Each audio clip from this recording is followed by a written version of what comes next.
How is individualism amoral? Because there's no ought.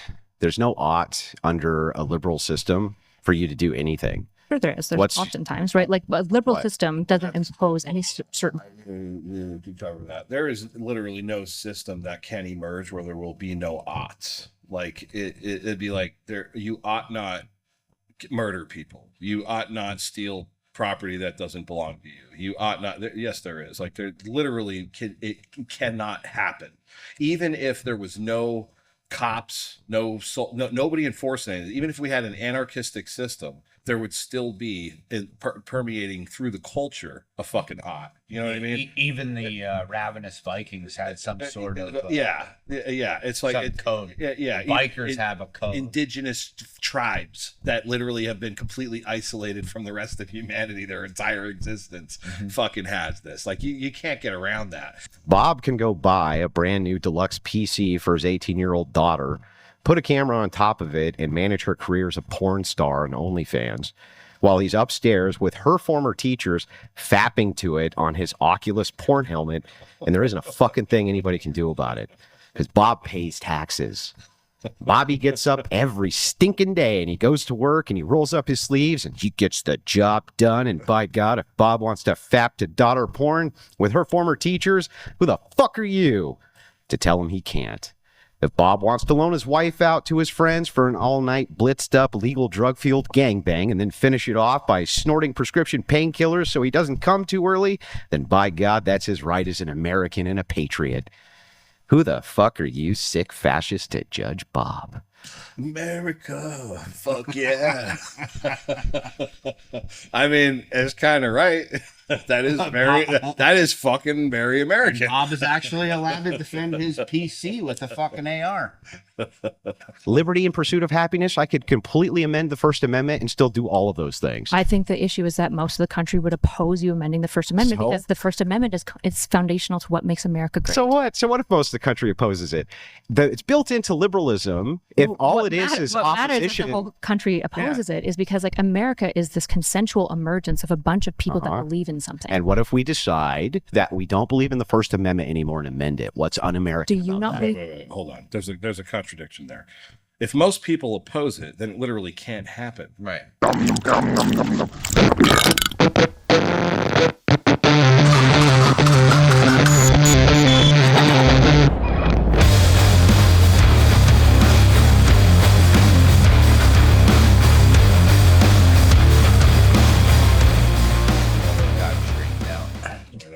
All right, I'm Draper. This here's my buddy Bly. We are, I guess, going back to trash talk. You know, we're gonna do that one again. That Trash it up. It was just, we got sick of the thing after one podcast in the other realm. And what we're gonna do, we're gonna change it up to normal. So that's not gonna be a typical podcast. We're just actually we have Andrew Wilson and Not So Erudite had a debate. And I got to tell you, it was a good one. Okay. I thought it was awesome. It was really good. I almost wished I didn't watch the whole thing yet, but I did. And we're just going to go over it again because the results were actually surprising to me. And why do you wish you didn't watch the whole thing yet? So you get my initial reactions. Oh, okay. But I've already kind of gone through it all. I thought it was awesome.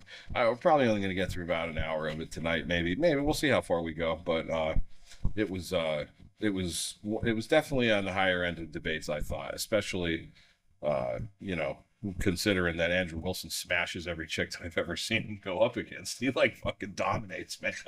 Yeah, he does. He dominates everybody, but it seems like the feminist women, he just has a counter to every move that they got. And this, well, she's not your typical she's not like really a feminist either. She's kind of submissive to her husband, you know? Yeah, she kind of redefines it a little bit, I think, from what you normally hear. But Blair, you know what? Let's just get into it and see what she has to say. Her husband? Yeah. I don't know. Yeah, but here we go. All right, here it is.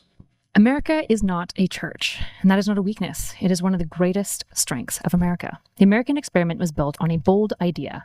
Faith must be freely chosen. Conscience must be protected. Political power must be limited. The founders, men of inquiry, men of science, men who built universities and ran experiments, drafted a constitution that banned religious tests for office. That was not hostility to Christianity. That was confidence in its integrity. Because when church and state merge, bias corrupts the state. But more importantly, to me, power corrupts the church. Separation does not weaken the church, it protects it. America's ethos is simple.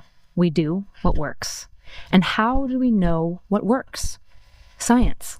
We test, we measure, we build, we refine. If it fails, we discard it. If it succeeds, we scale it. That instinct, that relentless pursuit of truth through evidence is not anti-Christian. It is a reflection of intellectual humility.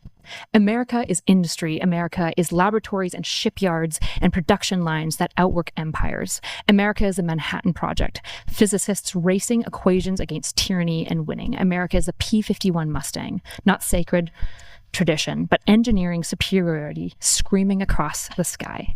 That spirit defeated fascism. It destroyed communism. It mapped the atom. It put satellites in orbit. It built the medical systems, infrastructure, and technology that shaped the modern world. My America fears no truth. It preserves through discovery. It does not shrink from paleontology, geology, or evolutionary biology. Truth is not an enemy of faith. If God is sovereign, then no discovery threatens him. Evolution and belief have coexisted for generations. Scientific advancement need not displace theological conviction. America did not fight a revolution to resurrect sacred hierarchy. It did not cast off empire to create another throne draped in religious conformity. It created a republic confident enough to protect the liberty of conscience for all people. Religious principles need no safeguarding anyway. Christianity survived the Roman Empire. It persisted despite Nero trying to kill him. It grew to prominence and converted the known word not by sword, but by the quill. I wish my Christian brothers and sisters today still had the same confidence in the gospel that they had then. My America is equal protection under the law, freedom of speech, limits on state power. Those are not principles foreign to Christianity. They echo the belief that every person bears dignity, that coercion cannot produce genuine faith, and that moral transformation begins in the heart, not in legislation. Christianity has flourished for many of the same reasons that America has. They have thrived without subjugation, and they have spread without war. And when they did either of these two things, people came to hate it. The American dream and the holy word persuade because people believe their truth, not because it is enforced. America moves forward, America builds, America competes, America leads, not by fusing church and state, but by unleashing human ingenuity without demanding theological uniformity first. America is doing what works, and that is why it leads the world. She's Canadian, by the way. Oh, is she really? Yeah, she's not even American, dude. She's fighting for her citizen. Well, not fighting. Oh, yeah, she's trying to get dual citizen. Yeah, I remember. Yeah. So, I mean, what did you think of that? What did you think of her opening statement? It's profound. She's really sharp. I think she has a good understanding of American values, what we stand for as a whole. I just think one statement she had is that we don't run away from the truth, but that's that's subjective. I think there's a lot of bullshit that we pay attention to, and the truth, a lot of us, I should say politically, they avoid it. Yeah, and I mean, as far as I feel like it was a lot of emotional appeal and a lot of trying to appeal to what your average person would think. But and then the whole war thing that she mentioned, like, I don't think that's true at all. I mean, we've been bombing the shit out of the Middle East for quite some time since we had bombs, since like Nixon, since we had bombs, dude. So I was like, and it's funny too, because this isn't something that's actually like said, but or that the general public seems to be aware of, but it's like, if Nixon didn't go into the Middle East and like start strong arming all the oil like back in the 60s, we would have went bankrupt and long ago, and we'd be like a impoverished nation, or at least it's likely, it was a likely outcome. And then we've been doing that ever since in order to keep the petrodollar and all that stuff. Oh yeah, yeah. And that we did that purely through force. We went in there and said, you're giving us, this is how this is going to go. You're going to, it was a fucking extortion, dude. It was like no different than gangsters going down to, the local mini mart and saying you're paying us for protection. Yeah, it's like drug dealers fighting over blocks in the city. It really is, you know what I mean? So that's a really naive view that she has. Now, I get the general public. They don't say that. They don't say, hey, listen, guys, our dollar's about to collapse, and the best move we have is to go fucking take over the Middle East or whatever and start middleman and all the oil. They don't tell us that because most people will be like, no, that's mean. And most people will probably just go and fucking starve. Isn't it more mean for your dollar to collapse and have no economy and have your kids fucking starve, and you know what I mean? Well, that would take somebody with more than 5 brain cells to kind of compute where the comforts of their life actually come from. Well, I actually don't think that it necessarily has to do with intelligence. It seems to me that it's a lot. It has to do with emotions. Like emotions can overpower the rational thinking of the smartest people. Sure. So it's like, if you were to tell the general public that that's what we're doing, well, we're at every war, I'm pretty sure the reasons that they give ain't really the reasons that we're actually there. You know what I mean? Like, we're fighting for freedom. Yeah. It's about freedom or whatever. Something. How about Trump with Venezuela? Like, what are you going to do with that oil? He's like, I'm going to keep it. What about the ships? They're mine. He's great, dude. But he's like the first person, and that's ever. why. But that's what I'm saying, though. He's the first person ever to talk like that, and everybody, and not everybody, but like half the population, like fucking would cheer if he died. You know what I mean? They would cheer if he died. Yeah, they would. And it's just because like he's not making no bones about it. It's like and. Anybody who's owned a company or a business, like if you've done it for a while, that like that's how you talk. We're not sitting here fucking pissing around. Like, no. I mean, I'm not here for altruism. I'm here to make fucking money. You know what I mean? Yeah. But any company that advertises on a large scale, they don't say that. They say we care about families, and you know what I mean. These are the slogans that are out there. And if they didn't do that. Yeah, there's like those gutter guard companies that do commercials and be like, you don't want to do this, and they show like an old guy falling off a fucking ladder. Yeah, it's all emotional appeal. Yeah. It's wild, man. It's effective. You're almost crazy to not do it. As a matter of fact, this is so true, dude, that I've noticed that all of the villains in most of action movies are like utilitarian. They all have this utilitarian viewpoint, and all of the good guys are like saving babies, and like woman's trying to sleep with him halfway through the movie, and he's like, no, I won't do it. We're not married or some shit like that. Just for the record, Spider-Man's a bitch. Like, I only care about people. I sacrifice all of my own self just to help out. It's like, it's an unrealistic characterization of like human beings. Yeah. That's what people want to see. So you got to give them that. And Trump doesn't do that. But then oddly enough, dude, notice the correlation, right? Between people who believe in God and people who like Trump, and then people who are atheists that don't. It's weird. There's definitely a fucking correlation there that no one could deny. Do you think most atheists dislike Trump? Yeah. Yeah. Yeah. Yeah. Yeah. It seems to be. I'm not saying they all do, but I'm saying it's. There's definitely a noticeable correlation that can't be denied. And then they're on the left and all of that stuff, Yeah, I haven't spoken to enough atheists to kind of make a. Yeah, it's pretty much like educated it's guess. Nearly across the board. Yeah. Yeah. If I hear that you are on the left, then I could pretty much tell that you misrepresent science pretty often. And when you're arguing with people, you think you're a scientist when you actually don't really even understand the. Oh, you mean like the vaccine thing?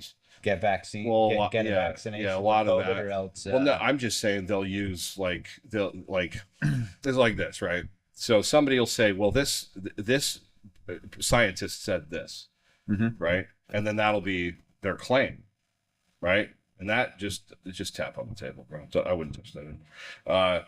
and that'll be their claim, and that's their evidence against your claim. And it's like, well, can scientists be wrong? Can they lie? Are you telling me there's no corruption in science? Are you saying just across the board science is 100% trustworthy? You know, Sackler family. And even if that scientist is right, just saying that that's the reason what you're saying is true is actually an appeal to authority fallacy.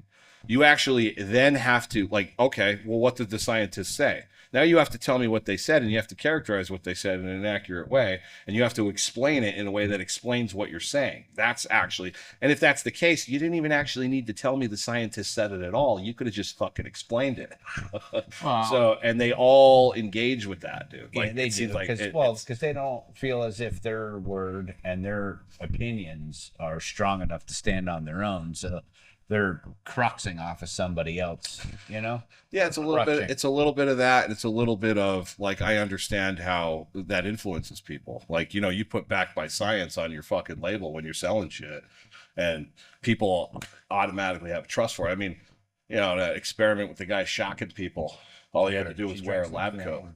Huh? Oh, little baby drinking a cup with 2 hands. Oh, little baby. I just saw that. So, you know, it's like people are like, oh, like in the experiment, all the dude had to be doing was wearing a lab coat. He wasn't actually even a scientist. He was just some guy they put in the fucking, he could have been homeless. I remember when all that shit with the pandemic come out. My buddy used to call me all the time. He's like, yo, look at this. I just sent you this TikTok and blah, blah, blah, blah, blah. And I'm like, dude, it's just some random guy with a fucking lab coat on, bro. That's not even a doctor. Like, you know, that's fucking Joe. He's drunk. You know, it's just 4 out of 5 doctors. Like, 4 out of 5? Does that mean, like, so they polled every doctor on the planet and only just 5. Just 5? Just 5. Just and they probably cherry picked those 5. Those 5 happened to work for us, and actually one of them said no. One of them said no, so it didn't look skewed, you know. They actually fist fought to see the loser how to fucking say no. And it's like, it's remarkable how it works. So her opening statement was filled mostly with that, which is effective. You know what I mean? That's you got to use a little bit of that in your arguing. She's a woman. You know? She's going for emotional appeal. Yeah, but I do agree with her on the whole that science isn't actually in contention with religion. Okay, I don't like they're not. Like, if you can believe in God and believe in science, sure. So this whole debate, God created science. There is a huge world out there that seems to suggest and imply that somehow science refutes religion, and that the religious are like, no, they're like, no, religion refutes science. It's fucking bizarre. But anyways, that has no place in the actual conversation. If I even, you know why they think that? No, they're stupid. Oh yeah, well, and that is a full explanation. All right, here we go. Now we're gonna get Andrew. What do you? So I mean, the prompt was Christian nationalism and is bad for America, right? Was that something like that? Kinda, and a separation of church and state, kinda. Oh yeah, and American values and American culture. And I agree with that. I think that you know, how does that argument go? If the church, if they get a state religion, and the church is connected with the state, and the state has an enforcement arm over the people, then this has a strong potential to create serious social condemnation from anybody who's not a member of that church, and B, eventually it could lead to, well, you know what, these fuckers don't want to listen. Let's send in Ayatollah. You know what I mean? So then you have an Ayatollah. It's actually the reason the Pilgrims fucking came here. Yeah, to get away from that. Get away from that shit. Yeah. You know. Yeah. So they'll get into the Constitution. Right, you guys will see, the viewers will see here in this little bit down the road, a couple hours into the podcast. If you ever watch this one, you'll see that Andrew kind of believes that they were trying to have state religions. Well, I'm sure some people were. I mean, some people are today. There's probably, I mean, yeah, I can get that. It actually stands to reason that if you're absolutely devout and fundamentalist to your religion, and you truly believe that if everyone believed this religion, even if you had to force it on them, that everyone would be better off. I mean, I mean, reasonably, you should fucking do that. Yeah, if that's what listen, you believe, you know. I think the whole world would be better off. I really do. Okay, I want everybody to go to our channel and send us like $5,000 each. And if I could actually get them to do that, I'd be cool with it. Yeah, I mean, if you want to, like, you know, go to the afterlife, you know. Or you could just like and subscribe to the video. That would actually help a lot too. Yeah, we'll take that. We'll take that. You don't got to send us $5,000. We'll just take a like and subscribe. Yeah. So, yeah. All right. Let's hear what Andrew has to say in response to that. Just leave it be, man. Are you just taking the water break, or do you? All done? Okay, perfect. Andrew, go ahead with your opening statement. I'm way too hungover for this shit, but I got a beer, so that'll help me hear the dog a little bit. So, just to be blunt, some of the reasons that I don't particularly enjoy debating with Erudite is because there's a specific style she has, which is called the pop quiz style. When Kyla gets in trouble around arguments and worldview, she drops a pop quiz. Do you know what X is? At X usually being a random obscure fact, which has little to nothing to do with the conversation. And your inability to answer it's met with smug delight and upspeak as she explains some random fact. The reason I bring this up is because I want the audience to be aware. Yeah. Dude, I just got to say, he's methodical as fuck. He's he's going to lay out every strategy that he knows she's going to do, let the audience know to look for it, so that when she starts doing it, even if when she's doing it, it isn't actually fallacious or in bad faith at all, the audience, because Andrew said it at the beginning, would be like, oh, she's bad faith. Oh, she's bad faith. That's clever. That's a good move on his part. And if you look, the minute that he says something that he doesn't like, she writes it down so she could repeat it over and over just to piss him off. Oh yeah, I didn't notice. Yeah, she's writing notes down right there to remind herself, like, yeah, he hates pop quizzes, so pop quiz this motherfucker. That I really just hate the pop quiz debates. It's an old Twitch take, and it's just, to me, it's cringe. It's not the Socratic method. It's just I'm gonna introduce a pop quiz about some factoid that is completely irrelevant to the debate. But anyway, when leftists say anything is un-American, I'm forced to laugh about it. Progressives and liberals like Erudite here only have one single value structure ultimately, and it's loyalty to an amoral liberal system. To progressive liberals, and I kid you not, let's give an example. The example of Bob.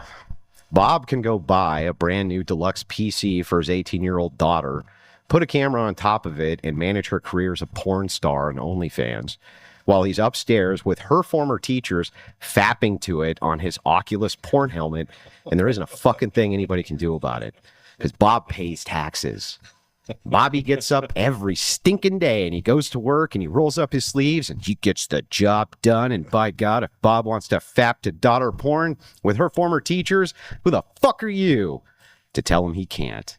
If Bob wants to loan his wife out to his friends for an all-night blitzed-up legal drug-fueled gangbang and then finish it off by snorting prescription painkillers so he doesn't come too early, then by God, that's his right as an American and a patriot.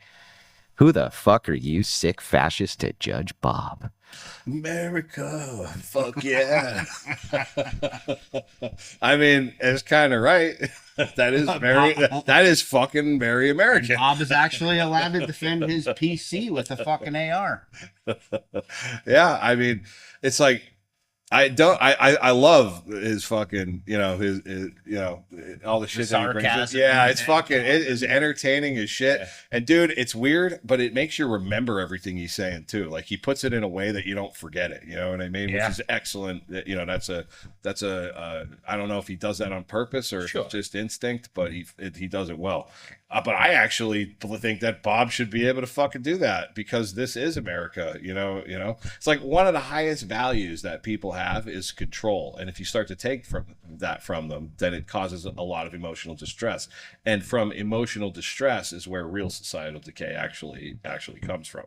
You're always going to have those sections of people that are just undereducated, underserved. That's always been a thing in every fucking society to have ever been. Mm-hmm. How do you get rid of that? I don't think anyone has an answer to it, if it is possible, but that's actually what goes on there. Like we could say it's the liberals that actually, and you know, obviously we could say that that's contributive, but more so than that, it's actually, I mean, it like flipped the script here. They had cancel culture where the liberals were trying to control the right, and then the liberals made a comeback, and now it's just the right offending the left. And they're both trying to control each other's behavior. And it's like, and they're driving each other fucking crazy. It's like, how about y'all go over there and do what you're going to do? We'll stay over here and do what we're going to do. And wherever we mingle, like grow the fuck up, and let's let the adults actually handle this. People get really fired up. I stopped in a friend of mine's place the other day for lunch, and he's just stressed out, distraught over politics, dude. It's like literally ruining the quality of his life. Like, it's like, dude, you got two great businesses, you got a loving wife who works her ass off, you're on vacation, you got money, you do whatever you want. Like, why are you so mad? Like, who cares if some girls want to have abortions? Like, really? You care that much? It's ruining your life. Yeah. You know? Oh my God. If you don't like it, don't partake in it, and just keep it breezy, dude. Just listen. You can't lead a horse to water. Or I'm sorry, I really fucked that up. You can lead a horse to water, but you can't make them drink it. But I can make it look like it tastes really fucking good. Yeah, that's it. It's all my responsibility is. That's it. I got a flashlight here. You got to walk into where it's shining. Yeah. And if you're not gonna, then whatever. It doesn't even make any sense. Like, so now I'm gonna try to force you to do it. It's like, first of all, I'm stealing your pain that may actually teach you, and secondly, there's no amount of fucking words that I'm gonna conjure that are likely to overpower whatever exposures are influencing your beliefs as it is right now anyways. So it's like, just go live your own life. You know what I mean? Just go do your own thing. And all I know is I don't turn on the news for like a year, and it doesn't change anything that's going on around my little world. No, nothing. If it did, I didn't fucking notice it. I don't know. You know? Yeah, I told my friend John the other day, I'm like, dude, stop watching this shit. Like, for real, when was the last time you went like 2 or 3 days without fucking hearing anything about Israel, Iran, a war? He was like, how do you go? I was like, how do you go that many days without hearing it? I was like, just don't turn on the fucking news. Like, yeah, what are you gonna do about it anyways? Yeah. Were you gonna fly over to Israel and help them out? Like, what are you gonna do? You ain't doing shit about it. So what the hell's the point in even knowing about it? Yeah. Just so that you could. And I just think it's entertaining. Like, I don't even care which side is doing what. I just think it's like better than, you know, a lot of movies that you'll see. And beyond that, I don't know. He ain't breaking any laws. He pays his taxes, and he's following the system, baby. And that's what matters. The liberal process of amoral systems rather than immoral. Everything's permitted. If the global hegemon of the world needs to put machine guns to the back of little Africans' heads so they can dig out the special Sudanese cell phone crystals, then so fucking be it. Bob needs his perfect reception for his satellite-driven cell phone in order to get the perfect nude image of his wife being split down the middle like a piece of meat in an all-white bread sandwich. And who the fuck are you to tell Bob shit? Nobody. That's who. Just a judgmental little fascist trying to legislate morality in an amoral system, which is oriented around a nonsense of a smorgasbord of moral buffets, which boils down to a choose-your-own degenerate adventure. Nothing short of that is un-American. Here's a bunch of un-American stuff, depending on when you were alive. Universal suffrage, pretty fucking un-American. Abolishing slavery was pretty fucking un-American. Homosexuality was definitely un-American. Age of consent laws were un-American. Incest laws were un-American. Income taxes were un-American. Sex outside of wedlock was un-American. Refusal to duel when being called out was un-American. Not being white was un-American. Still un-American. Co-ed schools were un-American. Black people in white schools, so un-American, we needed the military involved. The list goes on and on. But according to Erudite, Christian nationalism is un-American because America basically begins in the early 20th century based on Lincoln models of federalism. That's what's American. Part of that, of course, should be not listening to a person who grew up under a king in a constitutional monarchy like she did. Gross. Bunch of fascist bootlickers over in Maple Land. That's pretty fucking un-American too. Christian nationalism is as compatible with Americanism as the liberal order of amoral systems allows, which means perfectly compatible because there isn't any ought to tell it no. The entire proposition from the liberal angle itself is self-refuting. It just goes like this. If people vote for Christian nationalists, what are they doing which is un-American? The answer? Fucking nothing. If they vote in a KKK, Nazi fascist, Hugo Boss, SS uniform wearing lunatic who packs the court, persecutes all non-whites, all within the whim and the confines of the amoral system, then what's un-American about that? And the answer? Fucking nothing. Because the progressive liberal system is built on nothing. Just vague appeals to my rights and my freedoms and my own system, which allows you to get rid of the system. It's absurd and self-refuting. That's my opening. Cool. So I guess to clarify, maybe we should clarify Christian nationalism, because I feel like that's going to be a bit of a crux of the conversation. So how do you want? I just think it's interesting how we went right for the porn. Well, no, that's what people do, and I actually will I don't know. Sometimes I'll point that out to people, like, why do you go all the way to the extreme? Yeah. Well, because you're trying to generate the most amount of emotional bias towards your side. That's what you're doing. Yeah, I mean, obviously, though, they're just trying to get a big fan base. And if you have Discord, you're going to have, you know what I mean, a better following of people. You know, because more people want to watch a controversy. So I think that has a lot to do with it. But if you're actually trying to change somebody's opinion, you got to start in with soft stuff. Yeah. You can't just be, you know what I mean? Well, I mean, you'd I be find like, that, why is it a bad idea, do you think, from going to church on a Sunday? Yeah. I mean, that's a really good place to start. You know what I mean? Like a love thy neighbor principle. You know. Yeah. It's actually here's an irony, right? If you look, and you know, I don't want to say that I know this with absolute certainty, right? Actually, last night when I was in the fucking debacle, this one guy said to me, well, if you can pray and your prayers work, then how come you're not going down to the fucking to the children's hospital and healing them all? And I was like, all right, well, first of all, how come you're not going down to the children's hospital and helping out? Right? He's like, oh, I do. I pay my taxes. Like, well, I pay my taxes too. You know what I mean? Like, it's like, well, you don't have to have magic powers to go help people, dude. No. And then I said, you know what? I'd actually be willing to wager that like I'm far more altruistic than any of y'all in this group, seeing as how I like pretty much literally devote my life to fucking helping other people. You know what I mean?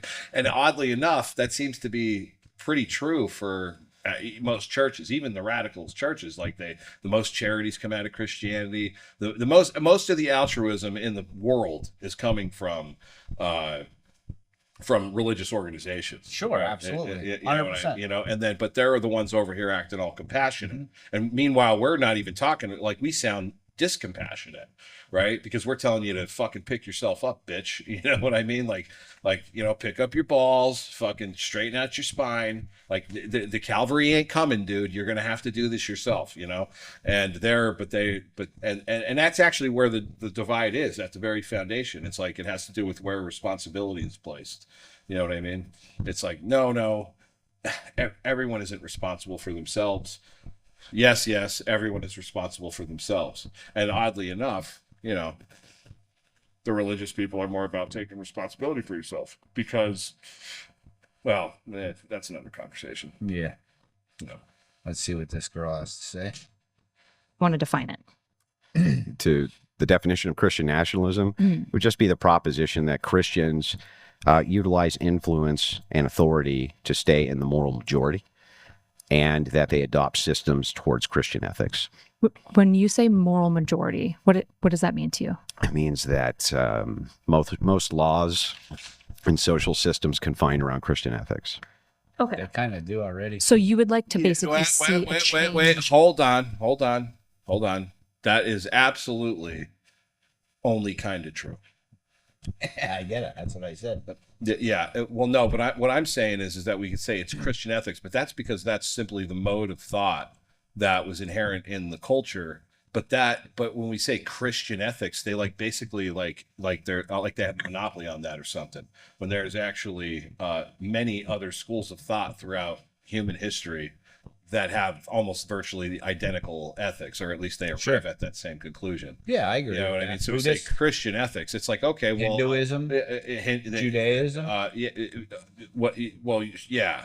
But I mean, even like Stoicism and fucking Platonism. Like, they actually, as a matter of fact, I don't think there's any that don't somewhere come near the rest. You know what I mean? So when we say, oh, it's based on Christian ethics, it's like, well, secular humanist ethics end up arriving somewhere around Christian ethics too. And then what they'll say is, well, that's because you borrowed it from us. And it's like, dude, you didn't invent this shit. It was around long before fucking Jesus got here.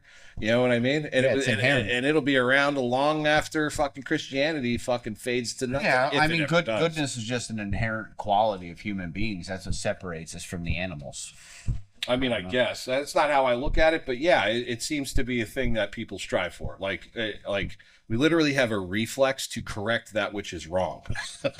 Like, that's, if we think something's wrong, we have a reflex. Our behavior, we have emotional reflex, we have cognitive reflexes. Like, there's all kinds of like impulses that we have to try to fix. Sometimes it is violence. That's actually, I would say, all violence is a reflex. Well, anyways, but the point is that it's it's only the label, because Christianity just happens to be the largest religion running right now. Not that that's a bad thing, you know what I mean? Like, we need bigger than Islam, but it's not. Isn't it? Yeah, I've done worldwide. Sure. Yeah, I think worldwide Christians are the dominant religion. I don't know. I don't know that for sure. It's the impression I'm under. I could have swore there was more Muslims. Hang on, let me see here. Yeah, let's check it out. Should we ask chat? Yeah, ask. I'm here and ready to chat. What's on your mind? A friend and I are here doing a podcast, and we were wondering, worldwide, what is the most dominant religion? Globally, the most widely practiced religion is Christianity. It has the largest number of adherents across various regions. Following closely behind are Islam and then other major faiths like Hinduism. It's fascinating how these belief systems span cultures worldwide. Thanks, bitch. Hey, I'm always happy to help, but let's keep it friendly. If you've got more questions, podcast related or otherwise. I said, shut up, woman, and know your place. Well, that's what I thought. Christianity, and if you ask an atheist why Christianity is the most widely spread religion, it would be because they forced themselves into indigenous populations and just kidnapped their children and indoctrinated them into Christianity. And that is largely true, but well, it's God's plan. Yeah, sure is. They don't know what to do. Current statecraft to include more Christian policies. All Christian policies. Can I ask to what extent? Like, does this to as much of an extent as liberalism allows, which is all extents. Okay, so when you advocate for Christian nationalism, though, I'm sure you and I would probably agree. Probably if, say, the moral majority becomes Christian, particularly in the way that maybe you're advocating for, we would probably move in the direction of reducing constitutional policy and increasing Christian policy specifically, probably all the way up to including theocracy. No, they're not incompatible. So you don't think that constitutional policies? So under liberalism, this is a great thing about liberalism. So do you remember, like, you had this conversation with a guy the other day?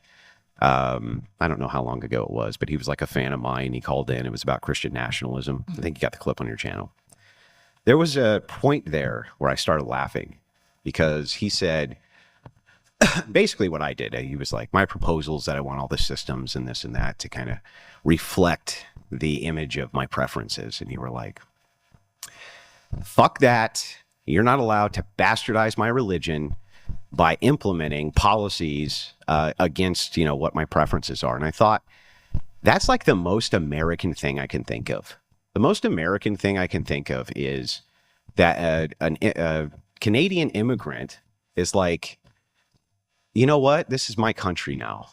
And you're not going to fucking bastardize it with whatever your shit is because I don't want you to. And the other guy's like, I don't give a shit what you want. We're going to do it anyway. And then it goes vice versa. And it's like, that is liberalism. Ultimately, if we want to get rid of alcohol via an amendment, we can. If we want to bring it back via an amendment, we can and have.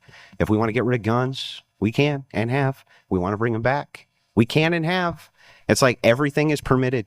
So yeah, so by your logic then, Christian nationalists not only are trying to win the culture, they're trying to win the state, to impose Christian policy on the state. Well, they're through Congress. They're imposing liberalism on the state, actually. Well, in this case, I don't want to. I'm not going to equivocate.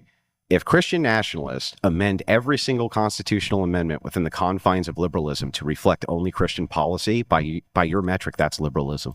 So the issue is that I'm not like a democratic absolutist, right? I don't believe in democracy in the state. I believe in like some level of limited democracy. In fact, even now we have like electoral democracy. We have elected representatives. We don't have direct popular vote, which I think is good. I think that that's a better democratic system than, for example, pure absolute democracy, like popular vote. So there's always limits on democracy, right? So when you say liberalism, I think the issue is like, liberalism to you just it seems like what it means to you is we can vote for stuff.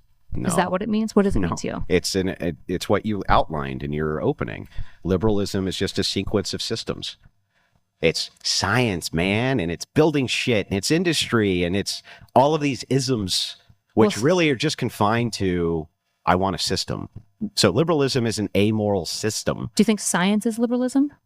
No, but I think that liberals adopt science as part of their system. Well, yeah, they allow it. Do you think capitalism is liberalism? I think they adopt capitalism as part of their system. Could they adopt other things? Sure. Okay, so then what's liberalism? Liberalism is an adaptation of an amoral system. What is this? Sorry, at a statecraft level, what does this mean? That you have a system which is an amoral system. Why is the amoral piece essential to? Because that's why you prefer secularism. You want a system which is amoral. So it's based on individualism. Yeah. It's based on. Is individualism amoral? Yeah. Well, from the liberal view, it is. Yeah. How is individualism amoral? Because there's no ought. There's no ought under a liberal system for you to do anything. Sure there is. There's oftentimes, right? Like a liberal system doesn't impose any certain... To cover that. There is literally no system that can emerge where there will be no oughts. Like it'd be like you ought not murder people. You ought not steal property that doesn't belong to you. You ought not. Yes, there is. Like there literally it cannot happen. Even if there was no cops, nobody enforcing anything. Even if we had an anarchistic system, there would still be permeating through the culture a fucking ought. You know what I mean? Even the ravenous Vikings had some sort of yeah. It's like code. Yeah. Bikers have a code. Indigenous tribes that literally have been completely isolated from the rest of humanity their entire existence fucking has this. Like you can't get around that. Now, whether or not it gets legislated or not, that's actually where I think, like I said, freedom is like the highest value that people have. And we could say that, well, we need to control all these people so as to make them the happiest. And in so doing, you're violating the highest value. Well, we're going to keep them all safe. We're going to keep them all safe at the cost of their highest value. Because, I mean, let's face it, why was there an American Revolution in the first place? Because motherfuckers were ready to die for their freedom. You know what I mean? To do whatever. We can talk about that was just to do that. It doesn't matter. They wanted fucking control over themselves, and they didn't want anyone telling them what to do. You know? And it's like, so if somebody murders somebody, like there's going to be a group of people who ain't okay with that. It's like it's I mean, and then there's going to be a fucking consequence. So I mean, I could make a case for the fact that the law shows up when a crime happens and I know who the criminal is and I want to call the cops and go about it this in the legal way. And they tell me there's nothing they can do about it. They can't just take my word for that's who it is. And it's like, well, I know who it is because there's a suspect list of one. You know what I mean? There's like literally nobody else that it could possibly be. It's impossible. And then there's nothing you can do about it. Right. So now, the thing is I actually could have if they didn't get in my fucking way. Something fucked up. You know what I mean? I would have shot that pussy. If it was just legal for me to go blast that motherfucker in his mouth, like, then this would have fixed this problem from here on out. Like, that dude needed a punch in the face. That's what he needed. And I did find a non-violent way to actually rectify the situation. No, I didn't. I actually did get in full. Never mind. You know what I mean? But it's like, come on, man. Well, I think too, Andrew's just trying to oversimplify it to take any kind of wiggle room out of her argument. You know, Yeah. trying to get it up, because if he gets her to bite, Well, say yes, that's what it is, then she doesn't have anything to talk about the rest of the. Well, maybe Debate. that could be true, but I think it's also true that he's actually being completely genuine.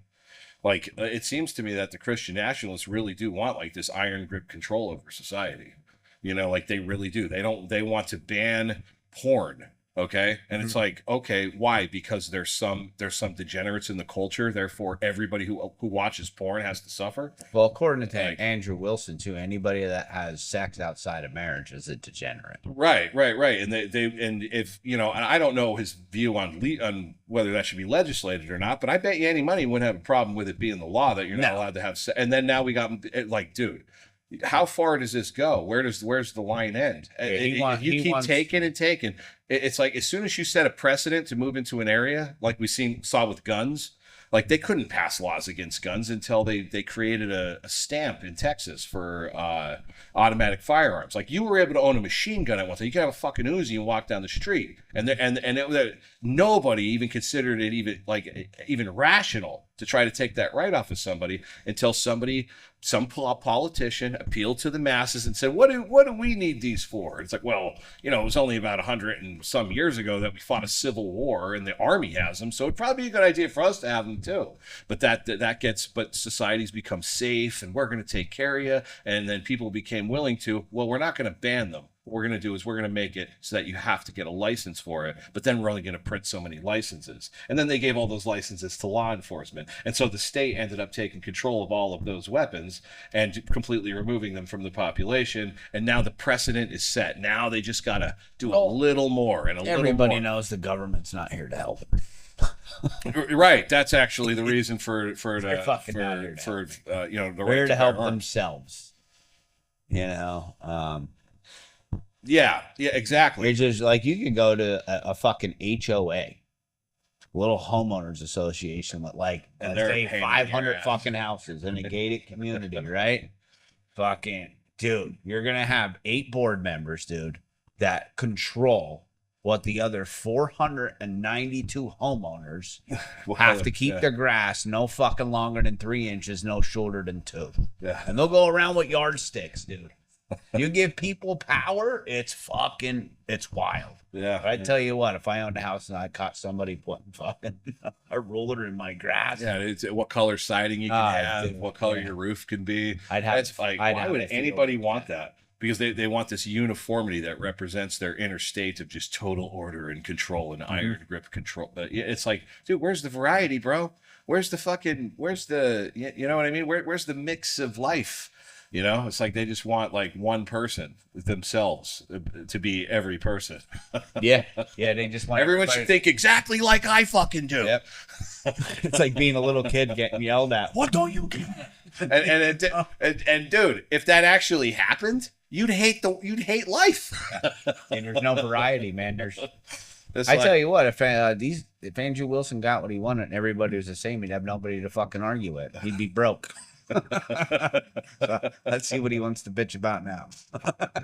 Moral. Well, the most common consensual Wait, moral. what'd you say? A liberal system doesn't impose any certain morals. That doesn't make it. Like, so when you say That means amoral, amoral. oh, so like they're agnostic. No, they're amoral. It's worse than agnostic.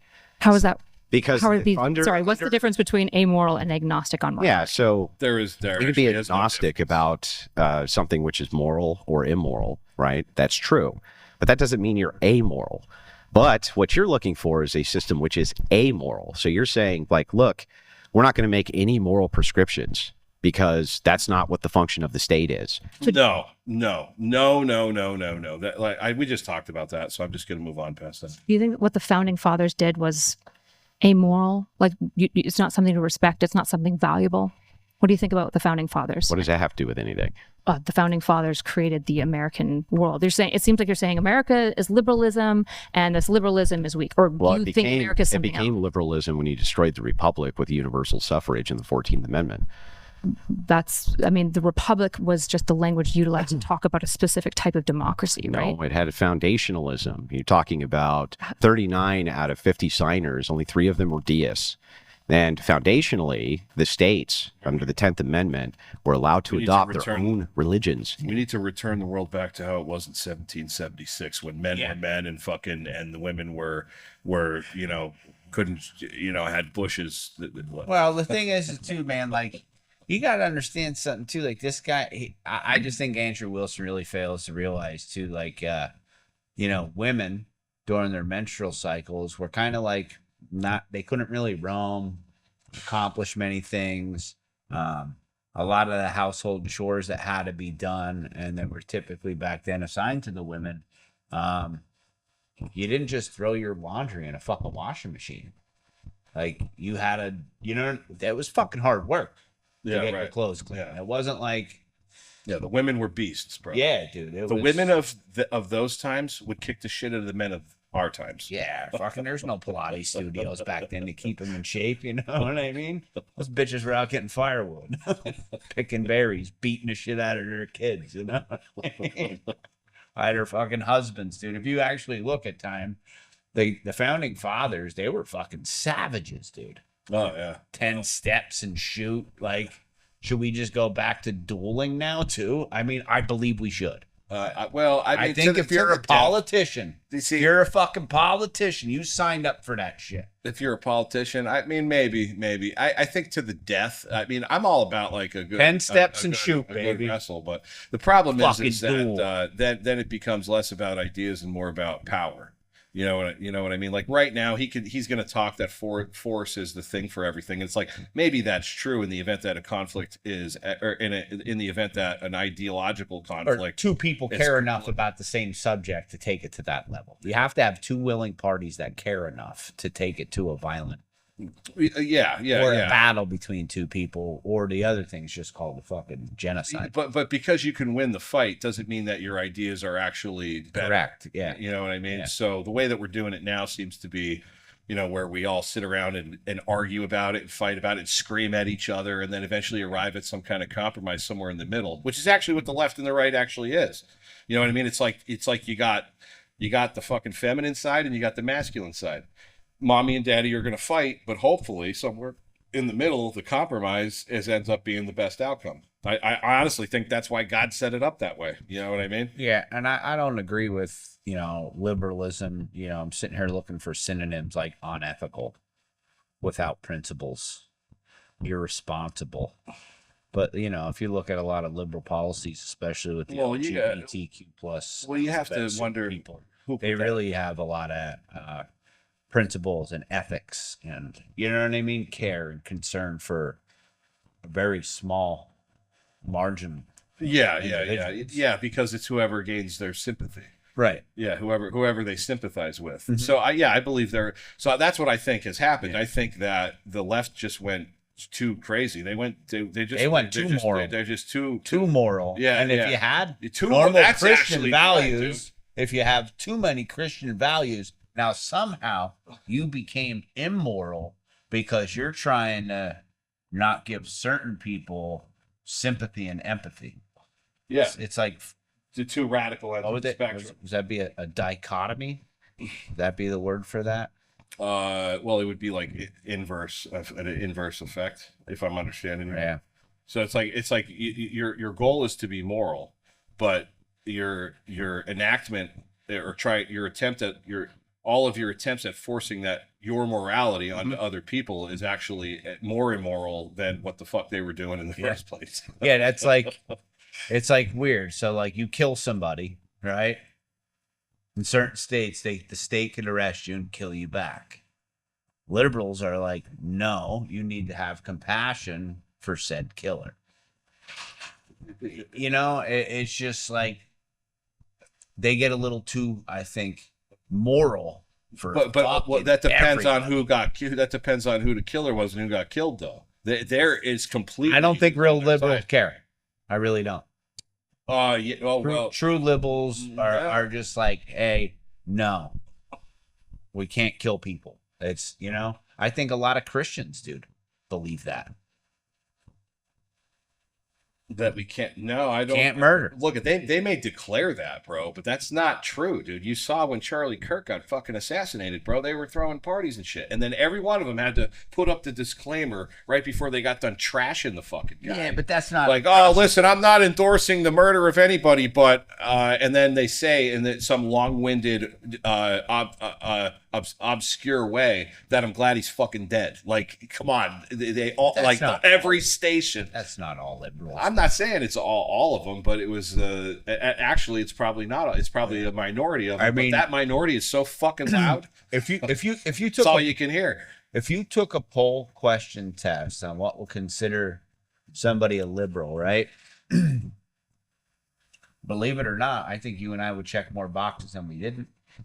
Oh yeah. Overall stand. No, I am. That's why But I don't. some of our beliefs, literally because we believe a certain way, people are going to take us to that far right conservative, because maybe we look at money, maybe we look at sexual relationships, maybe we look at how people can conduct themselves, pull yourself up by your bootstraps. That means that applicably we're, you know what I mean, against abortion, misogynistic, straight Christians. They just bundle us all up in a nice little package because we have a few beliefs that go with this side, but more that actually go with the other side, but it suits their narrative to demonize us because we look at things a certain way, Is that rain? No, it's right. Wow. It's all right. Wow. It's getting cold outside. Huh? Be all right. Force right. isolation. Let's see what these motherfuckers got cooking. Did. It was only until we got to the 14th Amendment, way later, that this was no longer the case. No. And in your opening, you got that wrong. The Establishment and Free Exercise Clause specifically said Congress shall make no law respecting an establishment of religion prohibiting the free exercise At the thereof. federal level, that's true. The federal level implied to the states. No, that Yes. happened later under the 14th Amendment. No, In fact, under the Constitution. I'll show you. Brian, pull up the 14th Amendment stops states from adopting religion. I'll show you so that you understand how the process worked. So do you think that the founding fathers established a religion for the No, nation? they established the 10th Amendment, which says that all rights which are not given to the federal government are given to the prospective states. Because the First Amendment covered that federally, this was part of a compromise. That compromise happened because of the Articles of Confederation. So the Articles of Confederation initially were the libertarian wet dream, but they didn't work because states couldn't have uniform commerce or uniform dollars or a uniform military. So they adopted a form of federalism and compromise. The compromise was the 10th Amendment. The 10th Amendment stated that actually states could have their own religions, and they did. Almost all the states had their own religion post-constitutional ratification. By Most own people religion- don't know that. By own religion, what do you mean? Do you just mean the test clause? No. They had state religions. The test clause. You had to be No, to be not in a test power. clause. They had actual state religions. Inside each independent state, they had their own religions, minus, I think, 2 or 3. So why did the federal United States not have a religion? Why did it allow the states to make those choices? Because of the 10th Amendment. What was the principle? What were the founding fathers trying to do? What do you think the founding They were fathers trying cared to about? separate the power of federalists between anti-federalists and federalists. So So they if- compromised on 2 major amendments. The Second Amendment, which Come on, initially man. was Say the way answer. looser in language. Say the fucking answer. And then they compromised on the 10th Amendment as well, because states wanted to have their own militias, they wanted to have their own militaries, they wanted to have their own currencies. Congress was like, look, we need to have the power to raise armies, we need to have the power to coin money. If you allow us to have those 2 powers, then all the other prospective powers will give to the states, which they did. That included religion. So if the founding fathers, Okay. So now he's framing that in a particular way, right? So she asked the question, why did the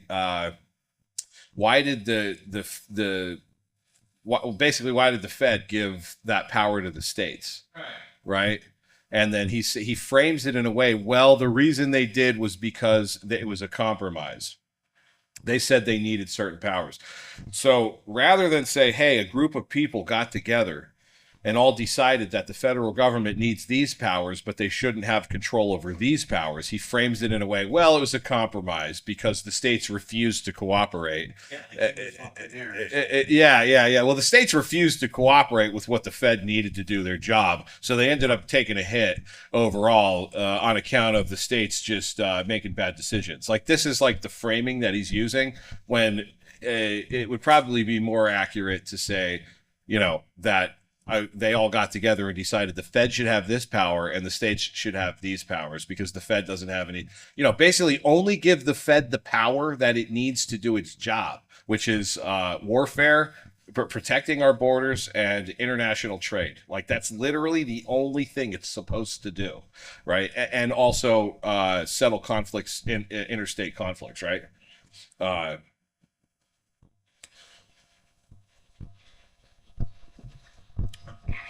Unless I have that wrong, I'm not a political major here, but it stands to reason that the state should have, complete autonomy, except for their effect on other states or the entire nation as a whole.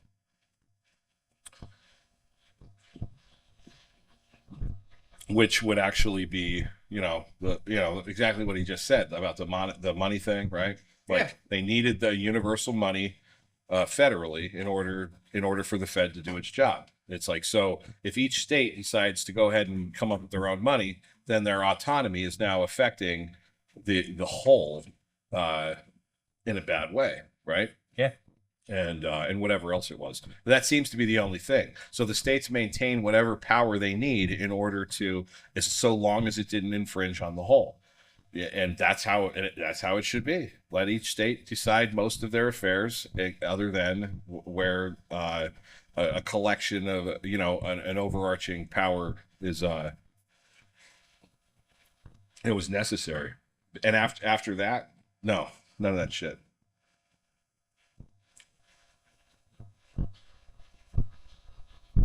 Yeah, I don't know how that works, but whatever. We'll figure it out. Yep. We're just going live now, first time.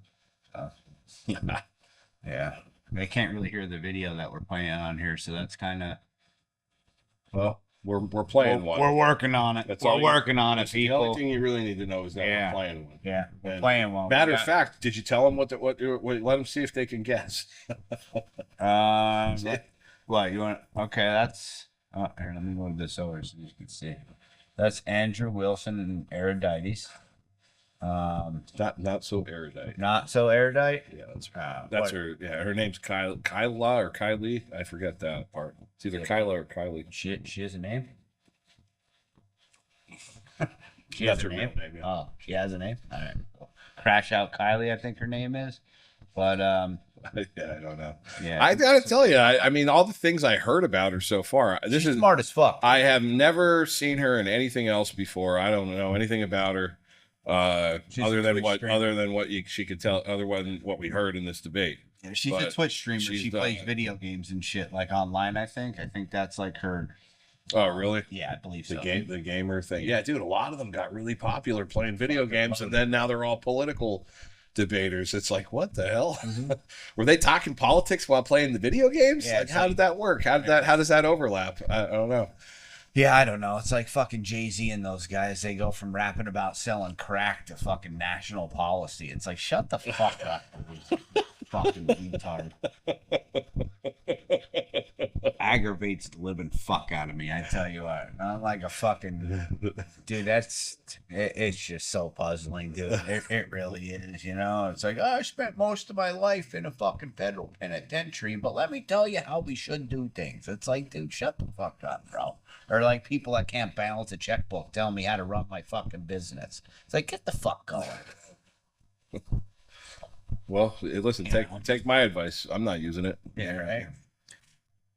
Boom, Intended what? For it to be a Christian nation, to have some level of. They intended for each state to be able to govern as they saw fit in order to implement religions But- if they chose With to. slaves, by the way. At a federal level specifically of any religion.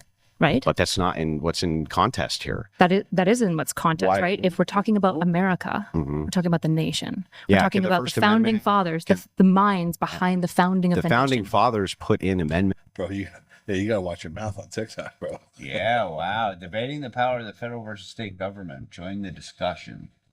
AI summary. Yeah, we just got flagged for hate speech. Let me see here. My bad. Overview. This live is restricted for some audiences. Your live contains themes that some people may find uncomfortable. They're called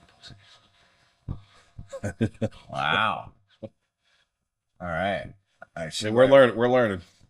Yeah, That's actually why a lot of people don't like TikTok, yeah. because it's like so fucking censored. That's where they say grape. Have you ever heard people say that shit? Yeah. Like they'll say grape Yeah. and what else? Unaliving. Yeah. It's just because you can't. Yeah, you can't say that.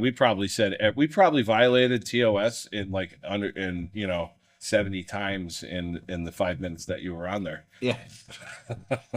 We're a very offensive group. Yeah, well, I don't ever plan on being president, so and I'll tell you what, running as mayor for my town, bro, I'd probably get elected on this shit. You know what I mean?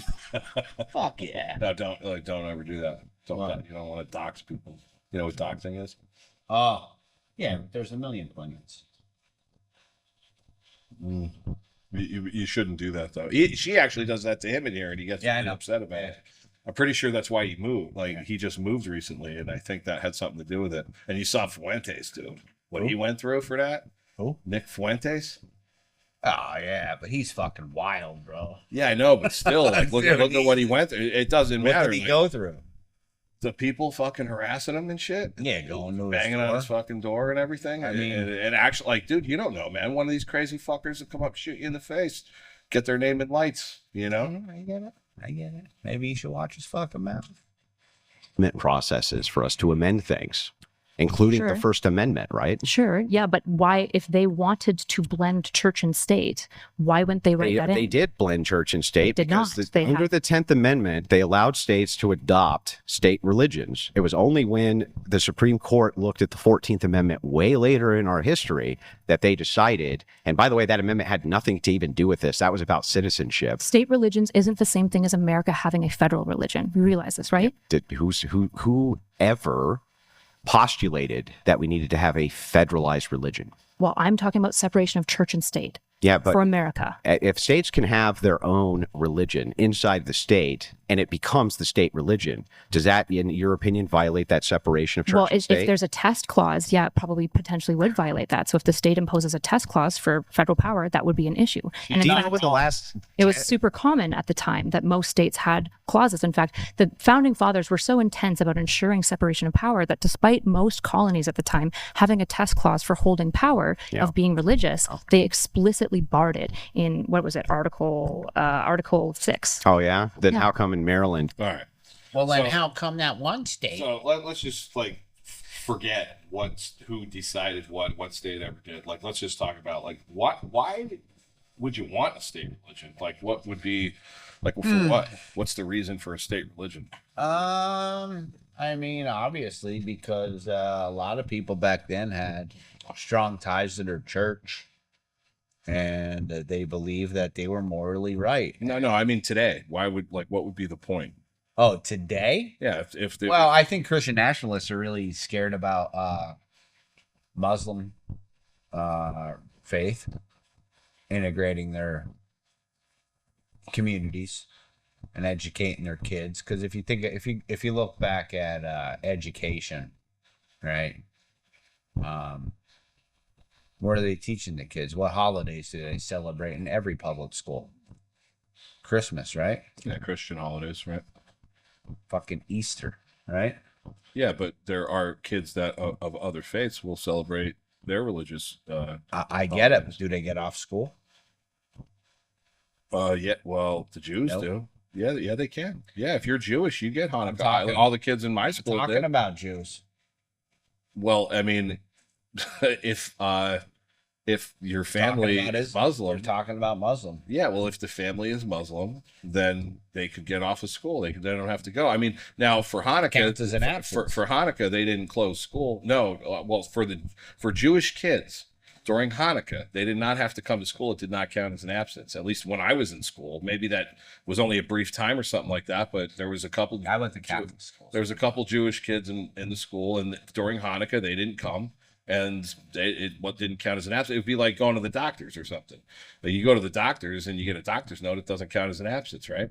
So that would qualify as the same thing, right? Or if you had to go to a family funeral or whatever the case is, like, you know, your family could get you out of school. I used to take my kids to basketball games, baseball games during school, and I'd take him out earlier or he'd miss, and they actually considered that like, it was like a field trip or something like that. It was like an experience, so it didn't count as an absence.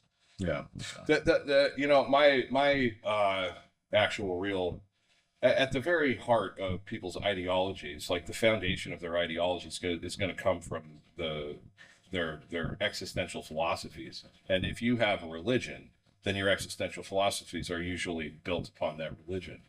Okay. And all of our thinking emerges from there. It's like, it's, you know, it kind of like there's a foundation, there's a skeleton, there's the skin on it, and then there's the things that you build up from there. As soon as you start at the foundationally starting to control the ideologies, this is in a sense like a violation of freedom of speech. You know what I mean? Because freedom of speech is about being able to, it's about free thought, and it's about the idea that we need to be able to, you know, openly discuss things in order to arrive at better conclusions, right? Which was actually part of her opening statement, even though she masqueraded as that was like some kind of scientific thing. Right. And Andrew's is actually the exact opposite, because he doesn't want people to be able to do that. He wants he wants to control the thoughts, and then we can even say, well, if we just indoctrinate these kids right out of the gate, then they won't have a problem with it later on. We need to, right? Something like that. That's not true. That's not true. Well, it's obviously not true, because there's culture, like there was state religions in older cultures that escaped because they wanted to believe what they wanted to believe. Yeah. It's like, so you want to control my thoughts and my beliefs and tell me what I have to believe? This is, there's nobody who would be okay with that. Okay. And it's like, do unto others as you would do unto your, right? Like, isn't that like one of the Christian tenets? Like, do unto others as you do unto yourself. You wouldn't be okay with anybody doing that to you. Don't tread on me. So the current model that we have, and the fact there is no state religions, because of what that would eventually turn into over time, is, you know, it actually respects all beliefs, you know, and that's, how can I think you have to be kind of insane to argue with that, even if the cost is some degradation in local society. And by the way, here's what I actually think about that. Okay. I think that science and a lot of this like liberalism and stuff like that, not the crazy stuff, but the crazy stuff is actually like this. Okay. So as humanity has evolved, it has now arrived at this adolescent state where it's realized a lot of the freedoms that it actually has. And just like, you know, when the kid turns 16 or 17, he gets the keys to the car, you know, what's he doing? You know what I mean? Going out and fucking shit up. You know what I mean? Like going out and being an asshole. This is because I've never had this kind of freedom before. Well, I'm going to go out and test the waters, man. I want to see what I can do. Yeah. And that's what I think socially, that's actually what I think all of this shit is. All of this weird shit that's going on politically and stuff. I really do believe that it's just like an adolescent phase that will eventually grow out of. Do you know what I mean? That's what I believe, you know? Well, right. We don't know. But it seems too ridiculous to stick. You know what I mean? Well, maybe it will. I don't know. Maybe it's actually fucking true, and I'm just stubborn and can't, and just it just seems, I don't know. I don't think that's the case, but I guess I wouldn't.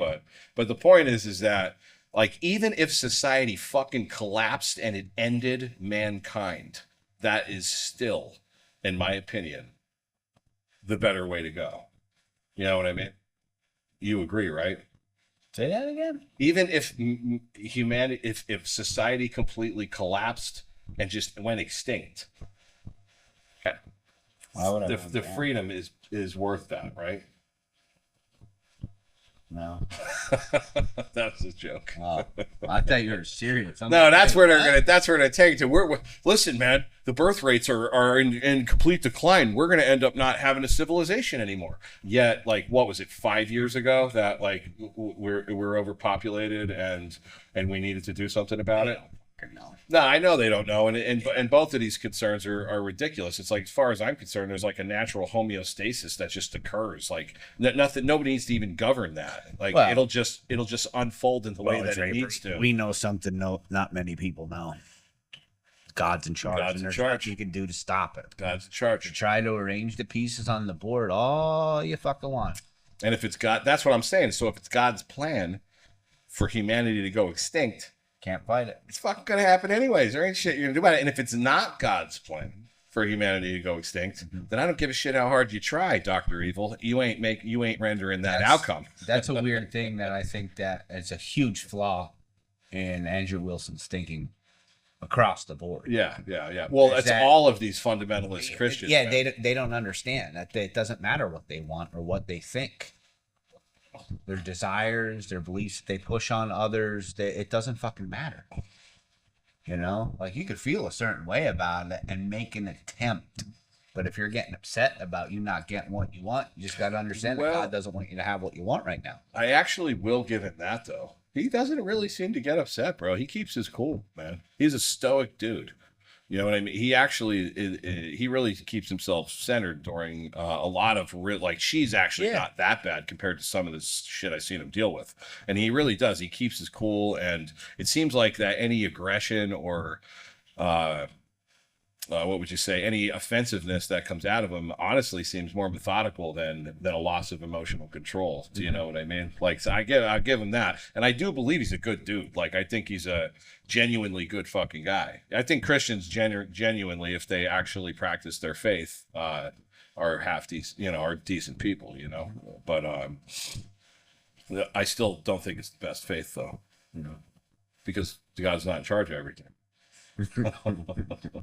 Fucking got You had to declare until 1960 something, I believe, that you believed in God in order to hold office. Because in Maryland, they made that decision. But at a federal level, could we're still talking lie we're not talking about it. Maryland. We're talking about America.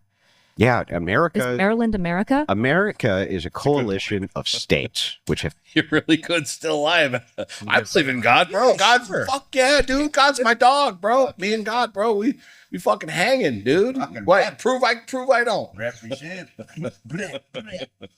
Prove I don't. Federalized. That's Sure. what's going on. But don't you think that the Constitution of America maybe matters when we're talking about the ethos of America? Sure. Okay, so when You mean the that founding amendable? fathers, You mean that completely amendable thing? well, completely amendable makes it sound way looser than it is. Amending and adding amendments. It is way incredibly looser. different. Look, what's un-American about amending the First Amendment? Nothing. Okay.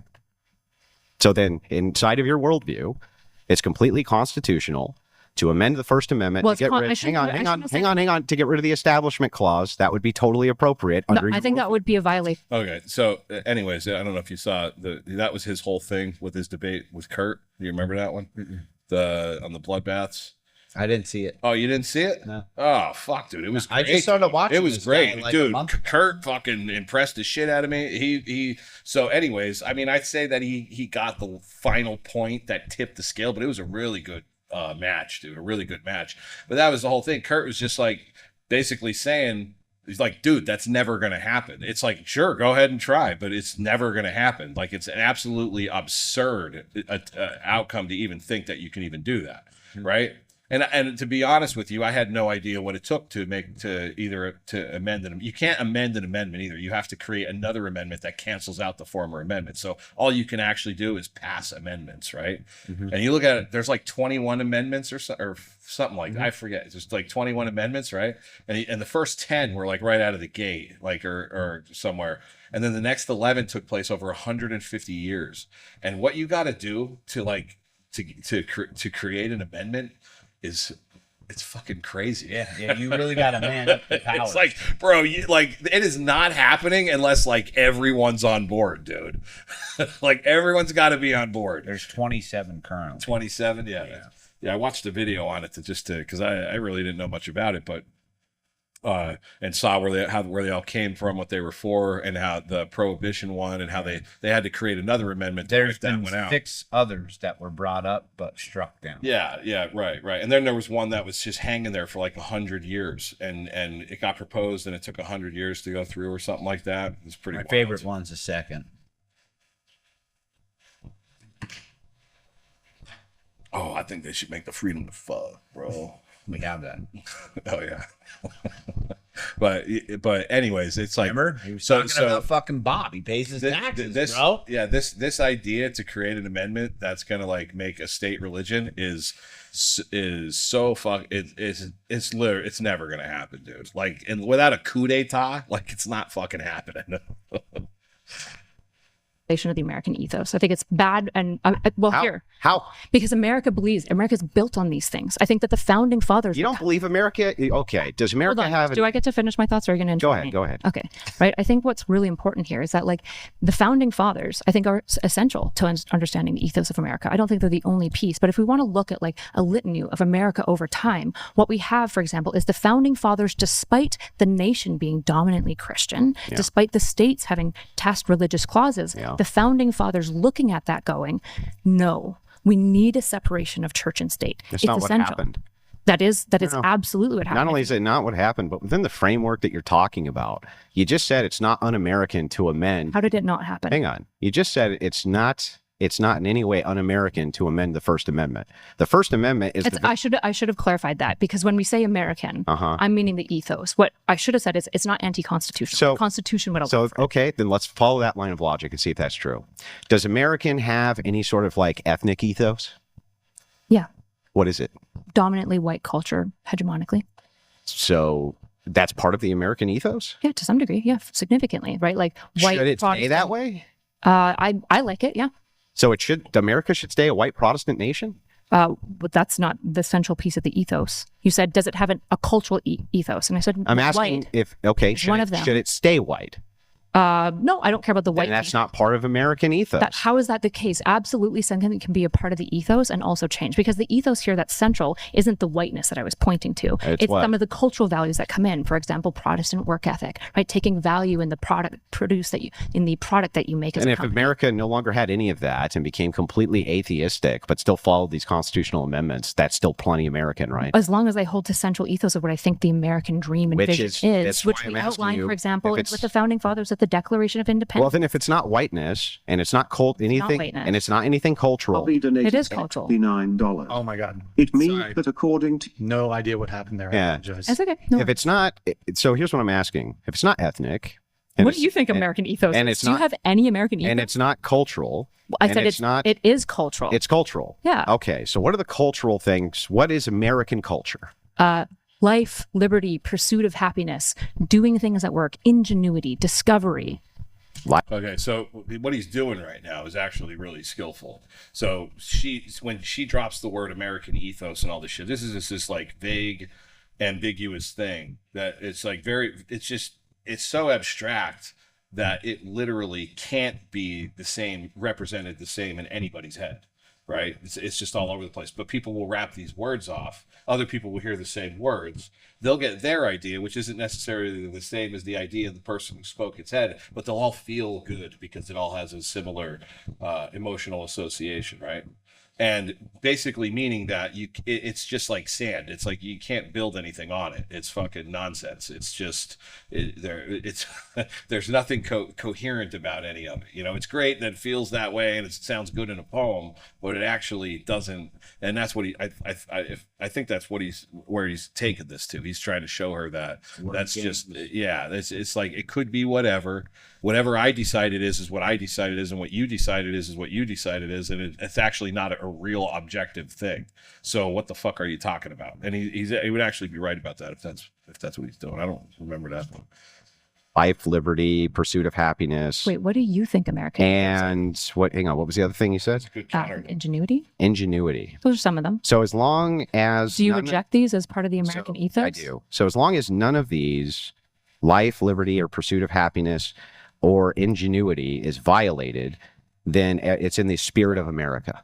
I'm sorry, and he's gonna say if he actually answers her question when he wraps off what his idea of American ethos is, it'll be something that's in the documents or in the legislation or something that's more rock solid. Or it's Christian. Well, yeah, and he'll tie the Christianity to it, right? It'll be like, well, Christianity was actually the foundation for this ethos, which is actually more rock solid because we can read it right here or something like that, right? Essentially, we would have to look at it in a relativistic, right? Like these ethos like things, we have to understand like what we're talking about. You'd have to give me an That's example. what I'm asking you about is what we're talking about. So if any of these so what things, do you think is American? Well, so I think that what's core at the central kind of product of Americanism is this idea of systemic liberalism. The system itself What is what systemic American. liberalism mean? What's that? What is systemic liberalism?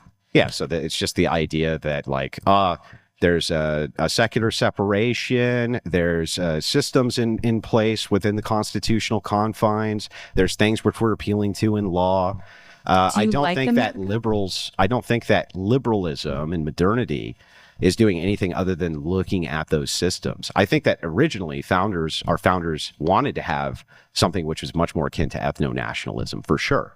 I think that they wanted to have something that was much more akin to nobody voting in universal suffrage at all because they didn't give anybody the right to vote. Why? So I don't think that those things were foundational to the American experience because the founders didn't allow it. Why didn't they? Because they didn't want people to come over here who weren't Western English, basically. That's not why. Yeah, it is why. No, you can read it in Federalist Number 2. Like an the assertion. argument for suffrage is very clear from Hamilton. Okay, wait. On suffrage. Have you read the Anti-Federalist? Now he's talking about here's the opinions of all the people back then, and this is what they all agreed on. It's like there's no way you could fucking back. No, nobody knows. If Yeah. people actually knew that, it'd be fucking written down, and people would just be like, actually, here's we what don't they want meant. we don't want these fucking I don't Right. want to say any racial slurs, but who's even that? though I'm not right. Who's that one comment? Is it Rogan? That says he's like, if like the founding fathers came up here and seen us with cell phones and jets in the sky, and they'd be like, dude, we wrote that with a fucking feather. Like, what the fuck? We had candles. Yeah. The fuck is wrong with you? And I want to just address something too back in the times, I think a big reason why they got rid of these church and states things and stuff like that too is because and a lot of rules changed. It became universal, and the federal government came in and imposed their laws because it wasn't so easy to move back then like it is today. Like if you wanted to move to Mississippi from, let's say we were located right now in Connecticut, and we're going to, move our family and pack them all up, and we're going to Mississippi. Dude, you know what that takes? Yeah, there was the Oregon Trail game that really demonstrated. Right? But I'm just saying, how many of us in our let's say our two families clanned up together and we were colonized up north, and we decided that it's a little too cold here. We heard that it's going to be easier in Mississippi, and we're going to make that trek down there. How many? And let's say our total family between the two of us was 45 people. How many people you think would have died going that trek? Yeah. 5? Well, probably more. I would think more. Out of 45 people, yeah. I know. 5? Well, listen, when I played the Oregon Trail, it was a family of 7, and like at least 3 of them got bumped off before we made it across the Mississippi, bro. Yeah, shot by an arrow But half the time, we all died before we got there. Right, you know what I mean? So, like, there's a lot of that things that needs to be taken into consideration, too. Like, you can't just say, oh, if you don't like it, move. It's like, yeah, I mean, that is to a certain extent true. It's easier to do that nowadays. But back then, like, that's why they didn't want to do that, because you can't just pick up and leave. It was hard. The Pilgrims had to cross the Atlantic motherfucking ocean. You know what I mean? The Mayflower. To do whatever it is that they had to do. I wonder how many of them died. I wonder how many started the journey. Right. Because back in them days, like shipping, like if it was common for just in one shipment somewhere, half of a crew to die. Yeah. Well, too, think about it. They You know double about, staff to account for the death. we know Henry VIII, right? He killed all his wives. Actually, no, I didn't know that. Yeah. You know why? I mean, adultery. No. He didn't like them anymore, right? But he was a good Catholic. Ah, You can't divorce your wife, oh, but you can kill her yeah. and ask for forgiveness. Well, I mean, yeah. And then there's, Well, why can't you divorce her and ask for forgiveness? I mean, you could, but Yes. the church wouldn't acknowledge a divorce. Oh. So that So they wasn't had- even an option. They had a national religion, and it was Catholicism. Yeah. Like you're Roman Catholic, the Pope won't do it. Yeah. So then so now you have Lutheran, right? The Lutherans.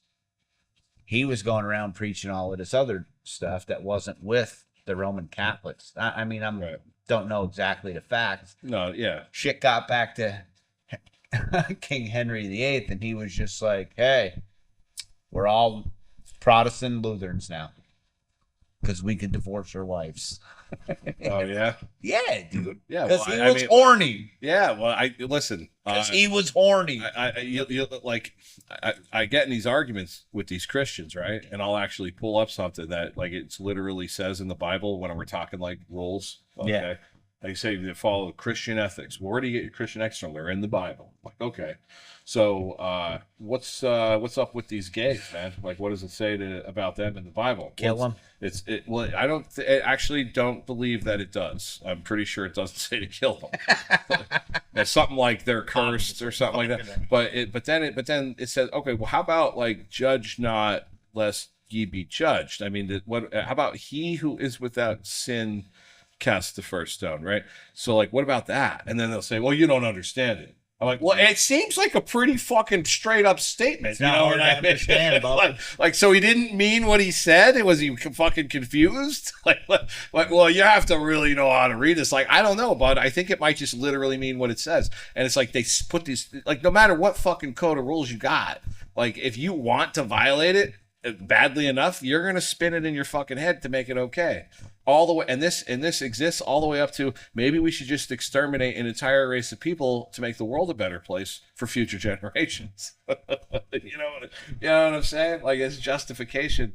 People could justify all kinds of shit, which is, but that's a whole nother topic. Like, that's why I'm not really the rule guy, anyways. Yeah, but okay, let's listen to these fuckers.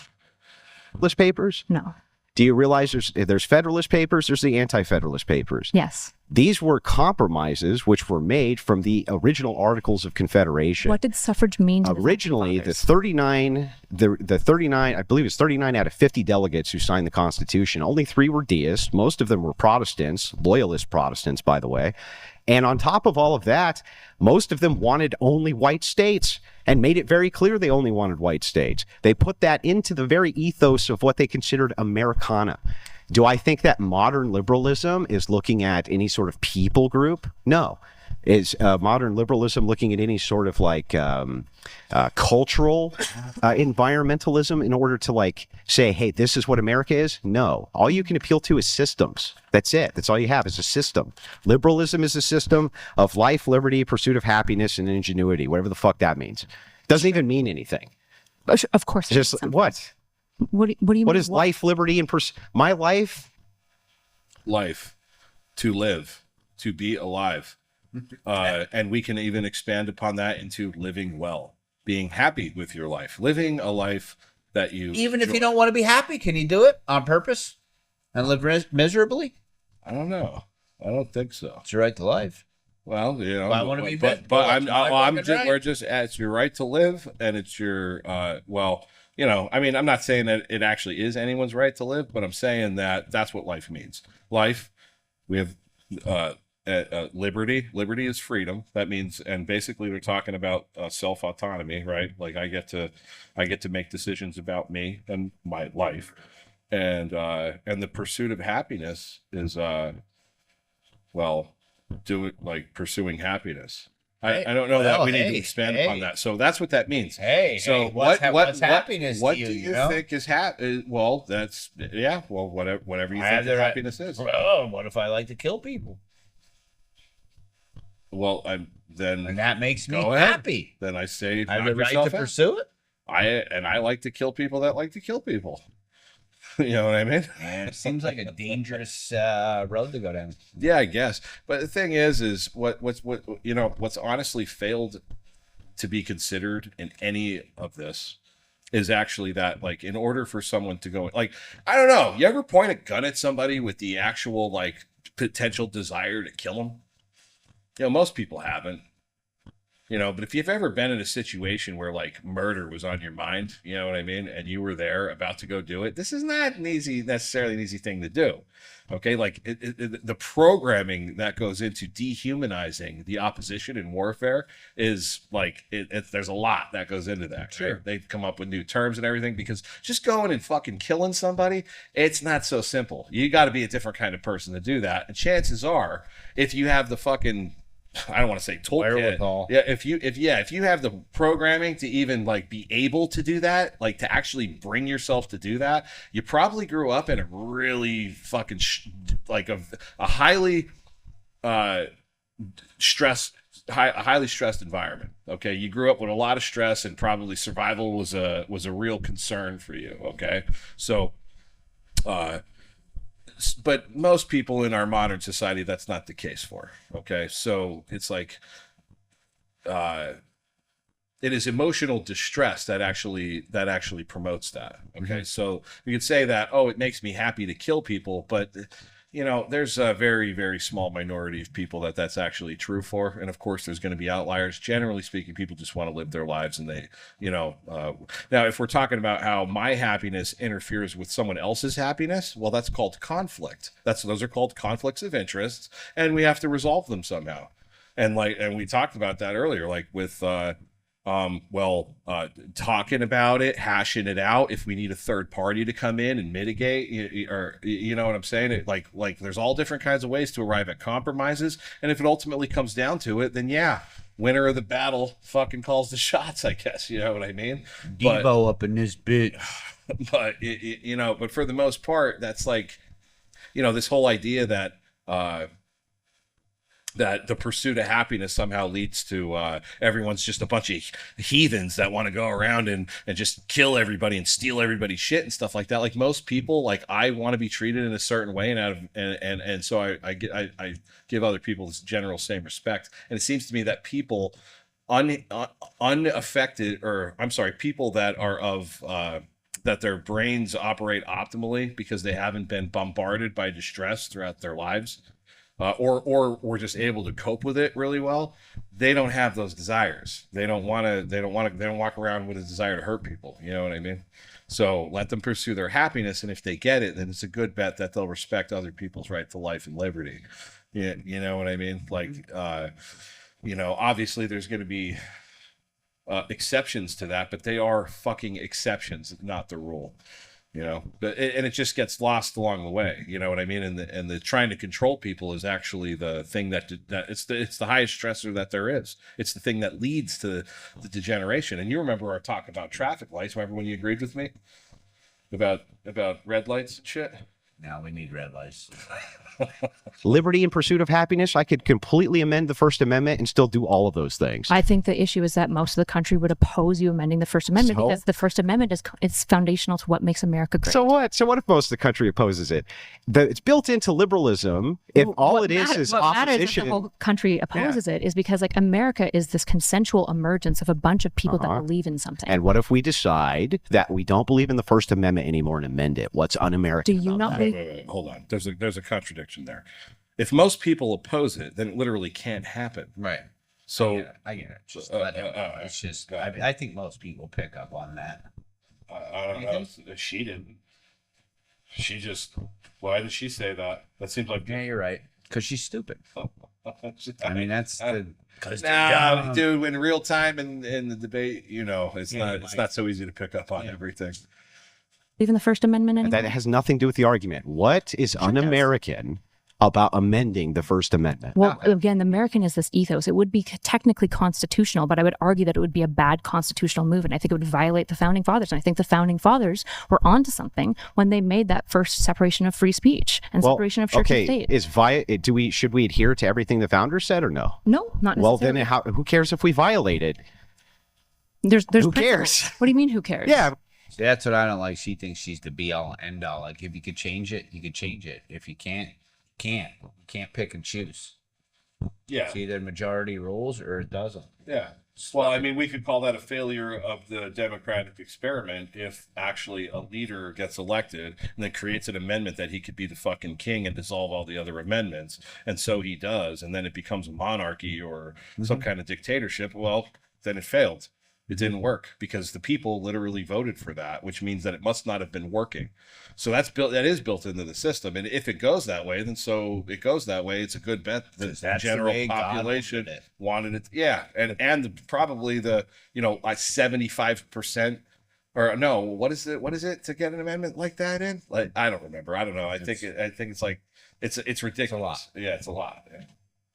If you're like, look, if you violate the things that the founders wanted, that's not un-American. But this is un-American because it might violate what the founders wanted. You're in contradictions. These are not contradictions. Like pluralism allows for competing values, right? Obviously, right? And so what you're kind of doing right now is you're sitting here and you're being like, well, there's two children. They're your children on one side and your husband's on the other side. Yeah. Who are you picking? And let's say I pick the two children. Yeah. You're going, why do you hate your husband? And I'm saying, that's not what's happening here I don't even at know all. that. First of all, that's not the analogy. The analogy would actually be this. You have your husband and your children on both sides. You pick both. This other guy has his husband and children, and he doesn't pick both. That's not how pluralism and monism work. Wait a second. As long as you're saying that both of these sets are both moral behaviors because you have an amoral system, meaning you wouldn't restrict either of these things. That's not necessary. We absolutely restrict people's behaviors, and we often restrict people's behaviors for the benefit of the state, right? Laws exist. And who makes them? The people that we elect. Congress. I see. So if we elect people who vote in different laws, how's that un-American?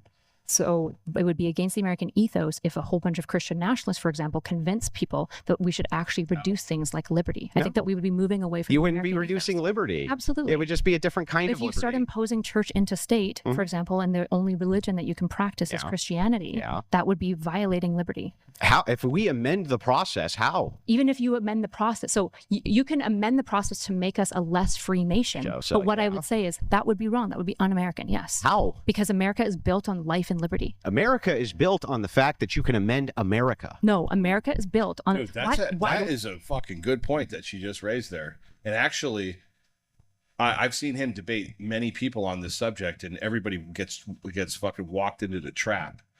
What?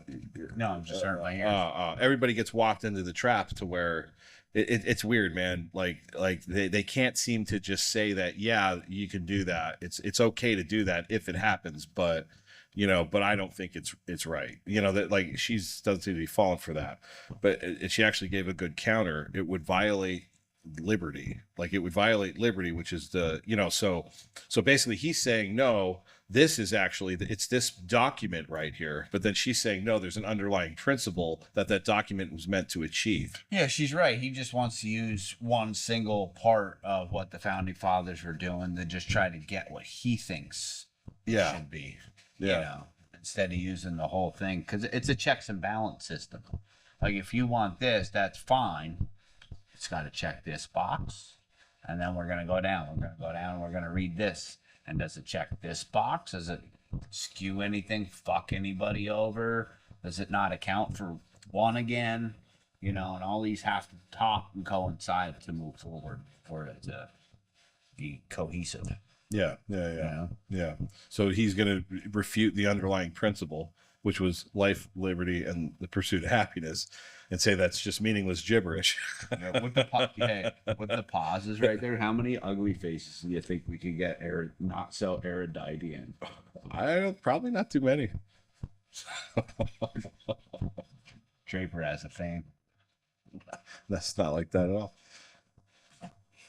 We have an amendment process. Why wouldn't TJ, when he's writing the Declaration of Independence, why wouldn't he, for example, say, America is just what we vote for. It's just like consensus stuff, man. It's just like loosey-goosey. He says specifically an ethos that drives the dream, right? And you're saying, well, this ethos, this dream, it's just silly. It's nothing. I mean, it's just not nothing, right? It makes me go. It's foundationally America on liberalism, on the liberal view, right? So you think America's nothing? Let each other finish. Please. It's not built on any sort of ethnicity It's not built on any sort of cultural union. Well, I did say culture. Well, but you just said life, liberty, and pursuit of happiness. Is that not, cannot that be cultural values? Yeah, no. Why not? What's Because cultural values? what does it mean? What's an example of a cultural Well, what value? the fuck does it mean? Let's What's start an with that. example of a cultural value, if not something like life and A liberty? unison of cultural values are usually foundation to ethical systems. No, they're not. So Like what? what's a cultural value that you would say that's a cultural value? I just Give me an told example you of one. I would utilize for culture some kind of glue. That would be a unison. Otherwise, it's not cultural. Okay, what's a Scottish cultural value? Um, Irish, sorry, you're Irish. What's an Irish cultural value? yeah, so I Drinking think that alcohol. Irish cultural values would again revolve around foundationalism, Like religious what? ethical systems. Like what? Well, for Ireland, I Hey, no think pain. what, the Protestant Catholic. So the cultural value is of being Irish as being Catholic. I think that there's a union between the people group Fighting, and the ethical foundation. drinking, fighting, and fucking. Aye. So Yes. how are Irish people different than British people who are also on the back of Anglican or Catholic? Because they're not, right? So England has a completely different set of people groups which come from Britannians. The Britannians who came in, settled all of England. When the church came in and then they separate into Anglican, they have now a completely different set of value structures than other places do, including Would you call Western it Europe. Anglican? What? The British cultural value? So the Well, I only thing would that say- makes British and Irish people different is one's No, Catholic I and said British. different people group. Steelman might what's the cultural Yeah, value Steelman, of Irish people? Steelman Yeah, might yeah, yeah. He just got done saying that there's a completely different set of cultural values here, but he just said the cultural value is nothing. It's like you're in a contradiction. And she catches it. I wish she would be more overt in pointing them out. position real quick. I'm asking you actually to steelman mine because you're insisting that when I list these ethos, How it's can I nothing steelman your empty. position when you're asking me questions? I'm asking you questions because you seem to be unsatisfied with the answers that I Yeah. have supplied. People because you're group, not granting me just wait, people just group wait, plus just wait. ethical system. If you're gonna get us on interrupting, it has to be mutual. Uh-huh. Okay. Yeah. So I gave you an example of a couple of cultural ethos, and you said, "What? This is nothing. It doesn't mean anything." Well, these and so are then I said, Hold on. so then I said, fine. "Can you give me an example of, let's say, Irish cultural?" Okay, ethos?" sure. Hold on, and you said Catholic, and I said, "What makes them different then from just another group of people that are also Catholic?" They have There's- different set values. like what? Like, for instance, they have different religious foundationalism. They have different values in their society that What they is an honor. Irish cultural value? Give me one. Not life, not liberty, not pursuit of happiness. How am I wrong? I don't know. I'm not Irish. Oh, I don't know. So If it's Irish's just- value if is it's just being Catholic? isms, if it's just isms of like a cultural value is life, liberty, and pursuit of He just got happiness. Since like smoked. okay, then cultural values are also just not Smoke. life, not liberty, and not pursuit of happiness. Then does that make any sense to you? That's not what anyone's saying. I'm literally It is just, what you're saying. Let each other finish, please. The Blarney Stone. I'm just asking you for a single example of an Irish cultural Yeah, when you're value, talking- and you're just saying, Let each other finish. and you're please. just saying Catholic. Uh-huh. So what's an example of an Irish cultural value? So, do you agree that Catholic would be an example of an Irish cultural I value? wouldn't say it's unique to Ireland, no. So, why would it need to be Well, unique? we're talking about Is Ireland. life, liberty, and pursuit of happiness unique to America? So are you just saying that cultures don't really exist? They're just the religions? Like there's no difference No, between what a culture- Irish people Let each other finish. and Let each other another finish, please. group that's Catholic as What a well, cul- what- like Spanish Yeah. people? So, what a culture is going to be the grouping of the people, the consideration of the value group of those people, and then the foundations of those people. So what's an example of an Irish cultural ethos? Catholicism, So how is that different than That's- Spanish that's- people who are also Catholic? because they have a different people group. So what emerges that's different between those two? That would be like the religion that permeates the culture. I guess you could say like up here it's a value, but it's like that would be a religious value that happens to permeate the culture. If we're talking about a cultural value, then it would stem directly from that culture, which oftentimes stems from the geography, the history, faith. The faith. But the cultural value, a religious value is a religious value. A cultural value is a cultural value. So there could be two Irish people. One of them's Catholic and the other one's an atheist. Well, what would be a cultural value then of Italy? Well, I mean, I don't know. I'm not claiming to. Well, I mean, we could say that control would be a cultural value. I think every country has. Right. So that would be so that's not a cultural value. That's a human value, right? So then we move up to a cultural value. I don't know because I'm not Italian. I have no idea what all the values of all the cultures are. You know what I'm saying? But like a cultural value would be a value that stems directly from this particular culture and would probably more than likely fail to exist in any culture that doesn't nearly assimilate it. Like definitionally, that's what it would mean. If we're using the word cultural as an adjective and a value as the fucking noun, you know what I mean? Then that's what it would actually mean, right? So, I mean, I think that we nailed it when we said fighting, fucking, and drinking. Like that would be two Irish cultural values. You know what I'm saying? Culture is the shared set of attitudes, values, goals, behaviors, and practices that characterize a group, organization, and or society. Yeah, there could be subcultures. Like what's a subcultural value of drug addicts? Drugs. Fish. Drugs. Denial. Stitches get stitches, man. No, you know, loyalty, right? You know what I mean? They call those kids that just go from show to show and do drugs. Hippies. Yeah, nah, it's a new age thing now. I forget what the hell they're called. Oh, geez. It'll come to me. I should call Pat a Wookiee. Yeah. A Wookiee. Yeah. What's the cultural value of a Plymouthian? Parking. Don't you fucking park in my spot, motherfucker. Yeah, right. Good parking. Nah, but I think, you're getting down to culture. I think religion is a part of the culture. Well, no, it is. I don't care how you slice it, dude. It's not. I'm not saying it's not, but I'm saying that same religion will have similar values in any culture that it exists in. So it's a religious value. Culture. Like celebrating Christmas is I understand that culture. I'm not denying that. I'm not saying that. You better not deny it. What I'm saying is that if we're doing like analysis and we're going to say that these two things, since we're using two different adjectives to describe the same noun, that they're two different systems. Okay, so we have religious values and then we have cultural values. If we're trying to analyze them and see what their root cause is, where it emerged from, we would see that culture has to do with history, it has to do with geography, it has to do with available resources, it has to do with all this shit that has nothing to do with fucking religion. Sure. And then we could say that, but these religious values also permeate this particular culture because this religion is so deeply embedded in it. And we could even say that there's a fusion of them. Yeah. You know what I mean? But it's like just to touch base, part of the culture of Italians is celebrating the elderly. They do that a lot as part of their culture. Food. Oh yeah, food. Yeah, absolutely. A lot of it's homegrown food, like everything's sourced from your own garden out back, your own way of collecting protein.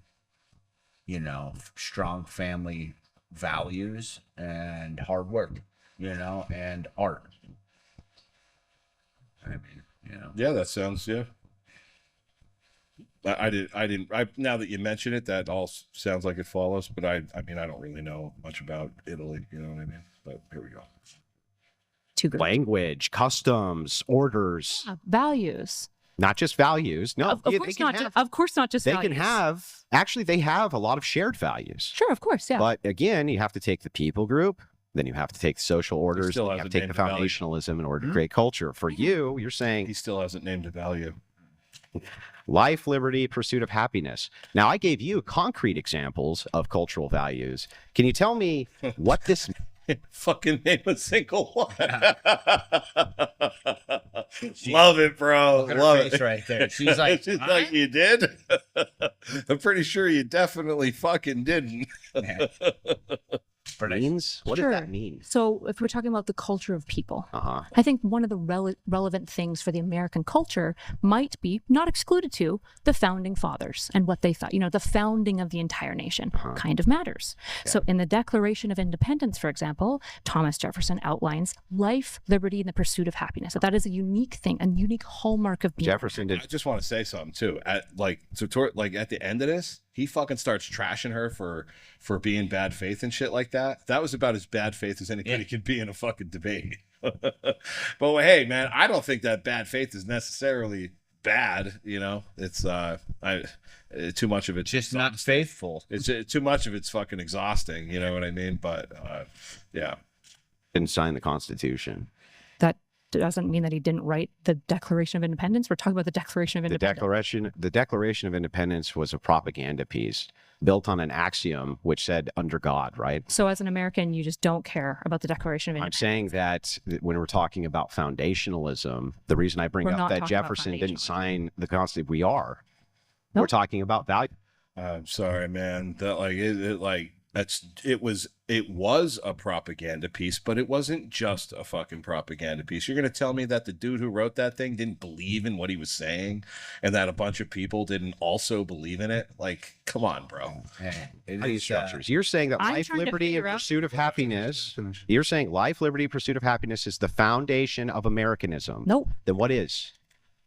What is the foundation? It's the foundation of America is the founding fathers. It's the Constitution. It's the Declaration of Independence. It's the Systems. entire idea. It's systems. Well, it's systems and it's ethos. I see. I don't know why she doesn't just like. You can actually classify ethos into a kind of system. I don't know why she doesn't just grant him that it's system. I don't think she understands that. But and the whole ethos, like this spirit. It's actually bizarre to me that we have the fucking atheist. I believe. I don't actually. She's not an atheist. She's not. Not even close. Oh, right. Okay, my bad. Well, then it's like bizarre to me that. Then it's not bizarre to me at all. Actually, that makes a lot of sense. But it's weird that he doesn't respect that idea of like spirit and all that stuff. Seeing as how like I'm pretty sure that he thinks the fucking Earth is flat. So. I don't know, but he likes concrete things though. He's actually he doesn't like when things are in flux or not solid or tangible. Well, Andrew's whole thing is it's his spirit, and she's her spirit. Like whatever is believe. That's a good point.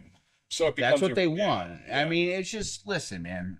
Since the beginning of time, every human being has been trying to do one thing and one thing fucking only, and get what they want. Yeah, that's it. And that's it. And that's all they're trying to do. And they just trying to figure out who could trick the other one to fucking do. You know what I mean? Yeah. Like it's that simple. You know what I mean? Like employees, they enter an agreement and it's one person getting what they want for said set of money for a task being done. Like it's all manipulating the system. There we go, a system. To get a desired result. That's the whole function of Andrew's whole life. Yep. So yeah, and actually, let's we're gonna wrap up here, everybody. At least at this point, maybe we'll. Yeah, we're like 2 hours in, so this is the first debate that we decided to, as a team, collectively critique. And it's like 8 hours long. Yeah, it's huge. So maybe we'll get back to it. There's actually a part later on that was my favorite part of it. But what she's saying about ethos, though, like if we could say, yes, it is all systems, but the systems are based on a kind of like underlying ideological principles, like they are. And that's what ethos, that's what it is. It's basically just,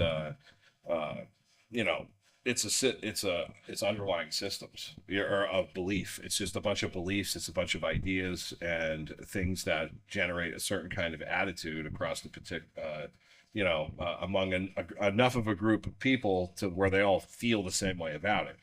And it actually has worked really effectively since its formation. It's still a new experiment so far as the age of humanity is concerned, but it's it's pretty much crushing the rest of the planet. You know what I mean? Like by whatever means it's doing it is irrelevant. That system has led to some fucking pretty amazing results.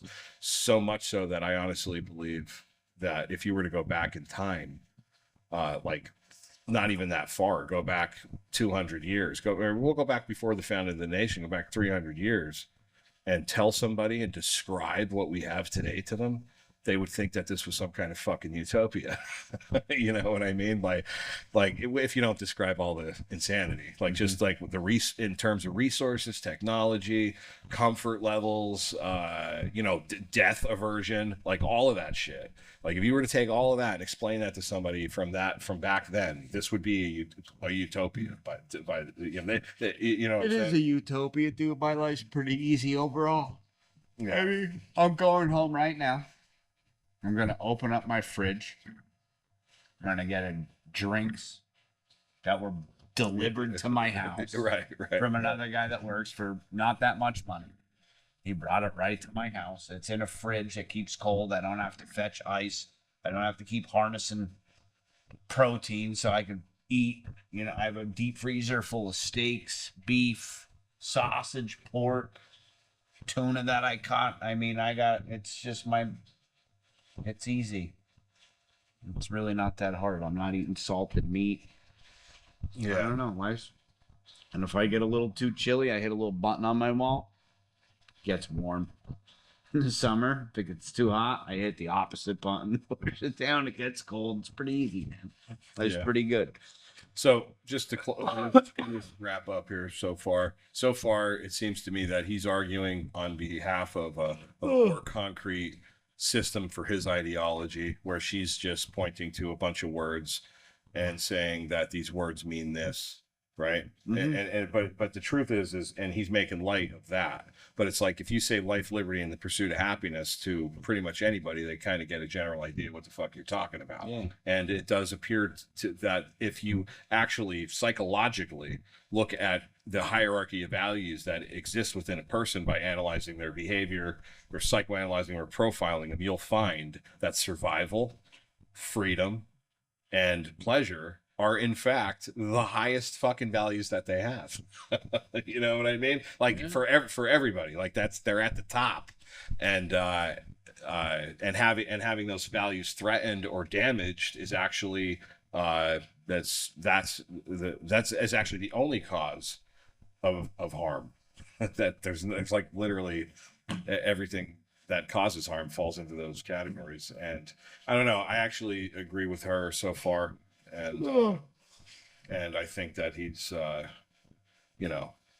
wrong. Even though I agree with him on a lot of shit. What do you think? Go ahead, close it out.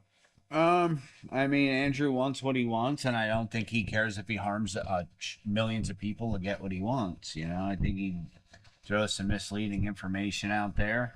And I think he wants to set the world back as far as customs, tradition, and societal progress quite a bit.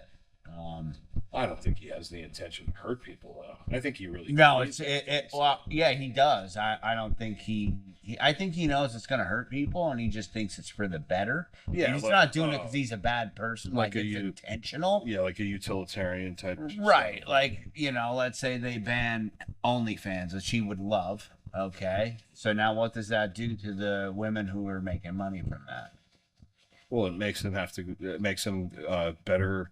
Okay, I'll steel man Andrew on this. It makes him better prospects in the world for finding a good husband and bearing children, which is the most which is the highest purpose a woman could serve in her life, or a man for that matter, is to according to him, is to create children and raise them up and have a family to take care of you when you're getting old and all that stuff.